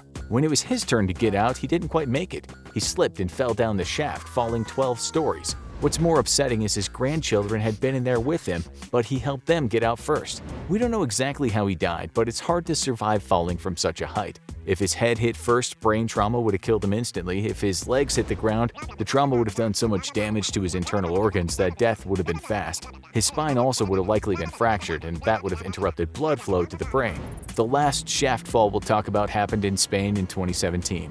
In a highly unlikely tragedy, two teenagers got in an elevator, and as it traveled down, the floor just gave way beneath them. Both of them died on impact with the bottom of the shaft. Okay, but what about free falling in an elevator? That's the thing people really worry about. It doesn't happen that often because there are a lot of safety features inside of elevators. You have a much greater chance of being crushed by one than falling in one. But it has happened. In fact, one fall made it into the Guinness Book of Records. On May 28, 1944, a woman named Betty Lou Oliver was working in New York City's Empire State Building as an elevator attendant. Suddenly, there was a massive explosion and everything went dark. That was because a plane had hit the building, causing considerable damage. The B-25 service bomber had been on a training exercise when the pilot became disoriented in thick fog. 14 people died, including 3 in the aircraft. As for the 20-year-old Betty, she had a fright of her life. After the crash, she was thrown from where she was working. She suffered terrible burns as well as a broken pelvis, back, and neck. When rescuers found her, she was lying on the floor in agony. They put her on a stretcher and into the 79th floor elevator. What they couldn't have guessed was that the thing was on its last legs. The elevator she was in plunged after all the cables holding it up snapped. She went down like a rocket, 75 stories. That was about 1,000 feet. She miraculously survived, though. There were so many cables that had burst beneath the elevator that before she could hit the bottom, she landed on 4 floors worth of a mass of snapped cables, which kind of acted like a bed of springs. She survived with some nasty injuries, but made a full recovery and lived to be an old woman. In 1987, a mineshaft elevator fell after an explosion at a mine in South Africa. It fell slightly less than a mile down the shaft. All 52 men on board died. In 2012, 19 men and women died in China when cables snapped on an elevator at a construction site. It was an exterior elevator used to get the workers up the building they were working on. News reports said that the elevator went up a bit too fast, and when it got to the 34th floor, it came crashing down. Workers were thrown everywhere. One report said body parts of the victims were scattered around the scene. But if we're not just talking explosions or dodgy elevators used on construction sites, freefall accidents just don't seem to happen that often. The reason is the safety cables wouldn't all snap at once, and even if they did, somehow the brakes would come to the rescue. Modern elevators have something called a speed-sensing governor, so if the sensors detect the car moving too fast, the brakes are quickly activated. Unfortunately for miners and construction workers, they sometimes travel in less safe elevators. If it did happen to you by some chance, the likelihood of survival from a great height is between nil and next to nil. If you weren't fortunate enough to have a pile of cables below you near the bottom, without something to cushion your fall, you would be splattered on the floor of the cabin with whoever else was with you. Please don't think that jumping at the end would save you. That kind of thinking is why we see so many fail videos online. If you could somehow manage to jump just at the right time, the speed you fall may be slightly slower. Nevertheless, you've already been hurtling down a long way. On top of that, if you don't time the jump just right, you will smack your head on the roof, and that'll mean good night Vienna. Time the jump wrong and you just hit the floor and die. We looked at what experts said about this, and they agreed that the last second jump would be about as effective as spitting on yourself while trapped in a raging house fire. However, one person did say that there would be more of a chance of survival if you laid down and spread your body over the floor of the cabin. Still, in a busy elevator, you might have to fight for floor rights. That will have to be a very short debate. Even if you win, you'll still likely die, maybe with the bones of the person you just argued with sticking to your face. Just to give you an example, we'll tell you about a couple of fatal freefall accidents we found that didn't involve a mine or a construction site. One happened in Spain in 1989. A newspaper headline translated into English read, "7 dead in a Barcelona hospital when the elevator in which they were traveling fell into space." The story said the elevator plunged 7 floors at the Príncipes de España Hotel in Barcelona. In this case, the safety brake didn't work due to a malfunction. Witnesses heard the thing go into free fall, with one of them saying it sounded like the noise of a train at full speed and subsequent explosion. 6 people died on impact and 1 person died later in the hospital from her injuries. Maybe she was the one that got the floor space, but this scenario is highly unlikely. In 2019, 6 people died in India when they got into an elevator after attending a New Year's Eve party. Indian news media said a belt broke and the cabin plunged 100 feet. The accident happened in one of the towers at a farmhouse of a wealthy businessman. He and 5 of his family were killed. While free falling in an elevator is about as likely as a piano falling on your head, it has happened. That should make some of you sleep better at night, but this won't. We mentioned rockets earlier, but rockets generally go upward at high speeds, not downward. In Chile, in 2014, a man got the real rocket experience. He got in an apartment elevator and the thing just started flying upwards. CCTV shows him getting into the cabin with a bunch of shopping bags. Everything looks fine. But when the doors close, the elevator shoots up. He starts frantically pressing buttons in what would be comical if it didn't end so badly. He ascended 30 floors in just 15 seconds, after which the elevator smashed through the roof, but perhaps not as graceful as Willy Wonka's glass elevator. The man suffered some injuries to his head and legs, but reports said he would live to see another day. Plus, he has the best story ever. Now for another accident you would just never imagine could happen. In 2020, a young couple died in Tel Aviv in an elevator. During heavy rainfall, the elevator they were in malfunctioned and they were unable to open the doors. Little by little, the thing started to fill with water. Rescue services tried their best to get them out, but they both drowned. As for these folks in Chicago that we talked about at the start, the elevator plunged all the way from the 95th floor to the 11th floor, but stopped there.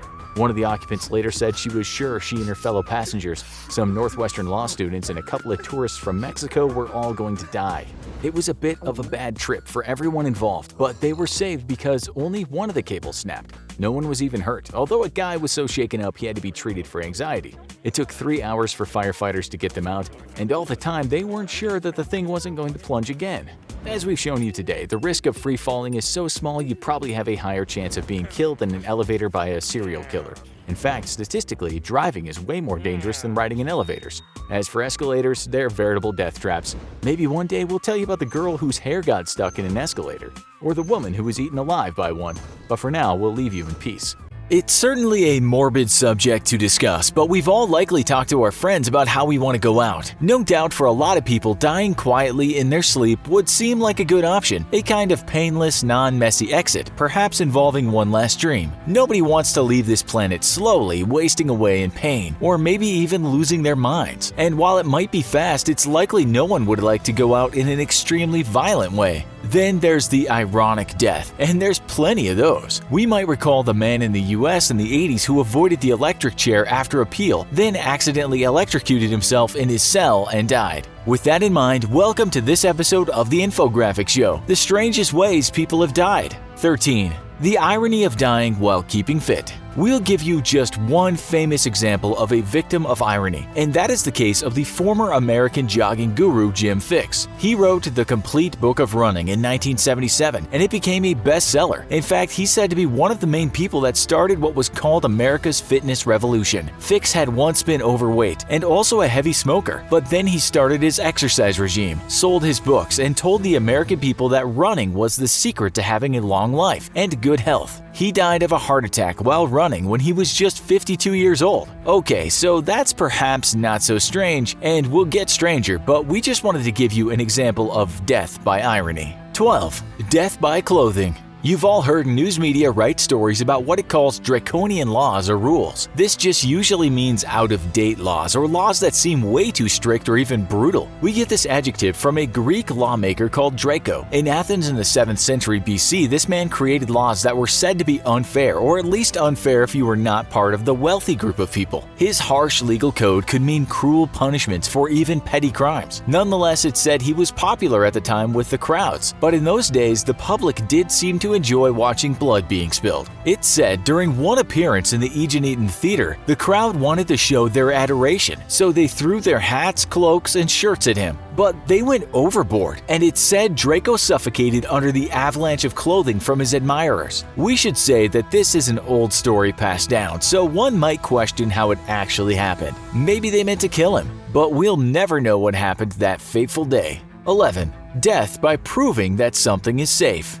You may have heard about this one as it's popped up in various TV series from time to time. The story is of a Canadian lawyer called Gary Hoy. On July 9, 1993, he was taking people on a tour of the Toronto Dominion Centre, a building of many floors with a lot of glass windows. He wanted to demonstrate to the people just how strong the windows were, as rightly some folks were concerned about such a high glass-fronted building. To do this, he did something he'd done before and threw himself at a glass window to show that the glass was very strong. He was right that the glass didn't smash, but on this occasion, the window popped out of its frame and Hoy fell a long way to his death. An engineer later told the Canadian media, "I don't know of any building code in the world that would allow a 160-pound man to run up against a glass and withstand it." That might have been some shock for the bystanders. 10. Same but different. This is another story of a lawyer trying to prove a point to people and in doing so, killed himself. The man was an American lawyer called Clement Vallandigham, and in 1871 he was representing a client that was accused of murder. The lawyer was trying to prove that the victim wasn't murdered but had accidentally killed himself. He tried to show how this might have happened and accidentally shot himself. He died, but his client got off the murder charge. 9. Death by beard. A tourism website in Austria tells us that people can visit the epitaph of a man called Hans Steininger. He was a mayor of Braunau in the 16th century and was well known for having a really long beard. We're told it was so long that if not tied, it would trail on the floor. One day, the poor guy was walking down the street and he tripped on his own beard, broke his neck, and died. To this day, his beard is kept in the local museum. 8. Death by banana. Slipping on a banana skin is perhaps the best known gag joke, and of course it doesn't happen very often. But searching online, we can find one death certificate from 1927 that did indeed blame a banana skin for the death of a man. The 74-year-old slipped and died in Tennessee. 7. Death by piano. If people do actually die from slipping on banana skins, do they also die by a piano falling on their heads? Well, someone actually investigated this, and that writer found at least one incident when a piano being pulled up a building had come crashing down on a person below. The website Straight Dope writes, in 1931 a piano was being hoisted up to a second-story window when a cornice broke free from the building, falling and killing a mover below. But perhaps the most famous piano death out there was that of a strip club bouncer called Jimmy Ferrozzo. In 1983, at a club in San Francisco, he and his girlfriend had been making love on a piano that was connected to a hoist so it could be lowered down for performances and raised when it wasn't being used. This time the piano was down on the floor, but during the act of passion, one of the two accidentally hit the switch and the piano was pulled up.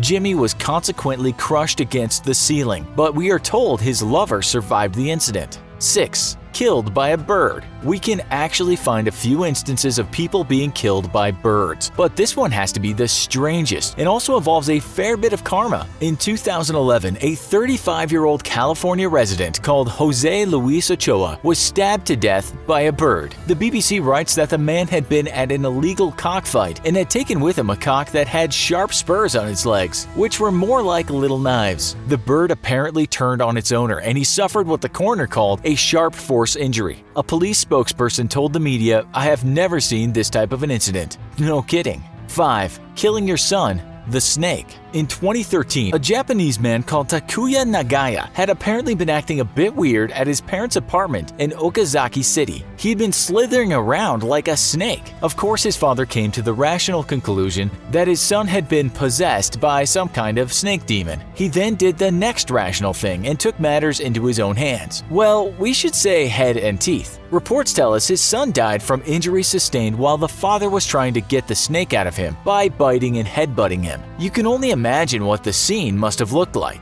4. A cow through the roof. The BBC reported in 2013 that a Brazilian man was killed in his bed when a cow came crashing down through his roof. Somehow the rather large animal got into his asbestos roof and fell right through it. Apparently this wasn't the first time a cow had fallen through a roof in this rural area. The 45-year-old died from internal bleeding. 3. Death by slug. Many of us might have done some silly things just because we were dared to do it, or we wanted to win some money or just show off. This goes wrong all the time, and you can find endless video clips of Darwin Award types of stunts online. In November 2018, the world's media reported the death of an Australian man called Sam Ballard, who had died aged 28. 8 years prior to his death, the skilled rugby player had been at a party with friends in Sydney. No doubt quite a bit of alcohol had been consumed, and during the party a slug turned up on the scene. Ballard's friends, writes The Independent, dared him to eat the slug. That he did, but as a result he became very sick. He was taken to a hospital, and it was found later that he had been infected by a parasite known as rat lungworm. This ended up paralyzing the young man and was the reason he died some years later.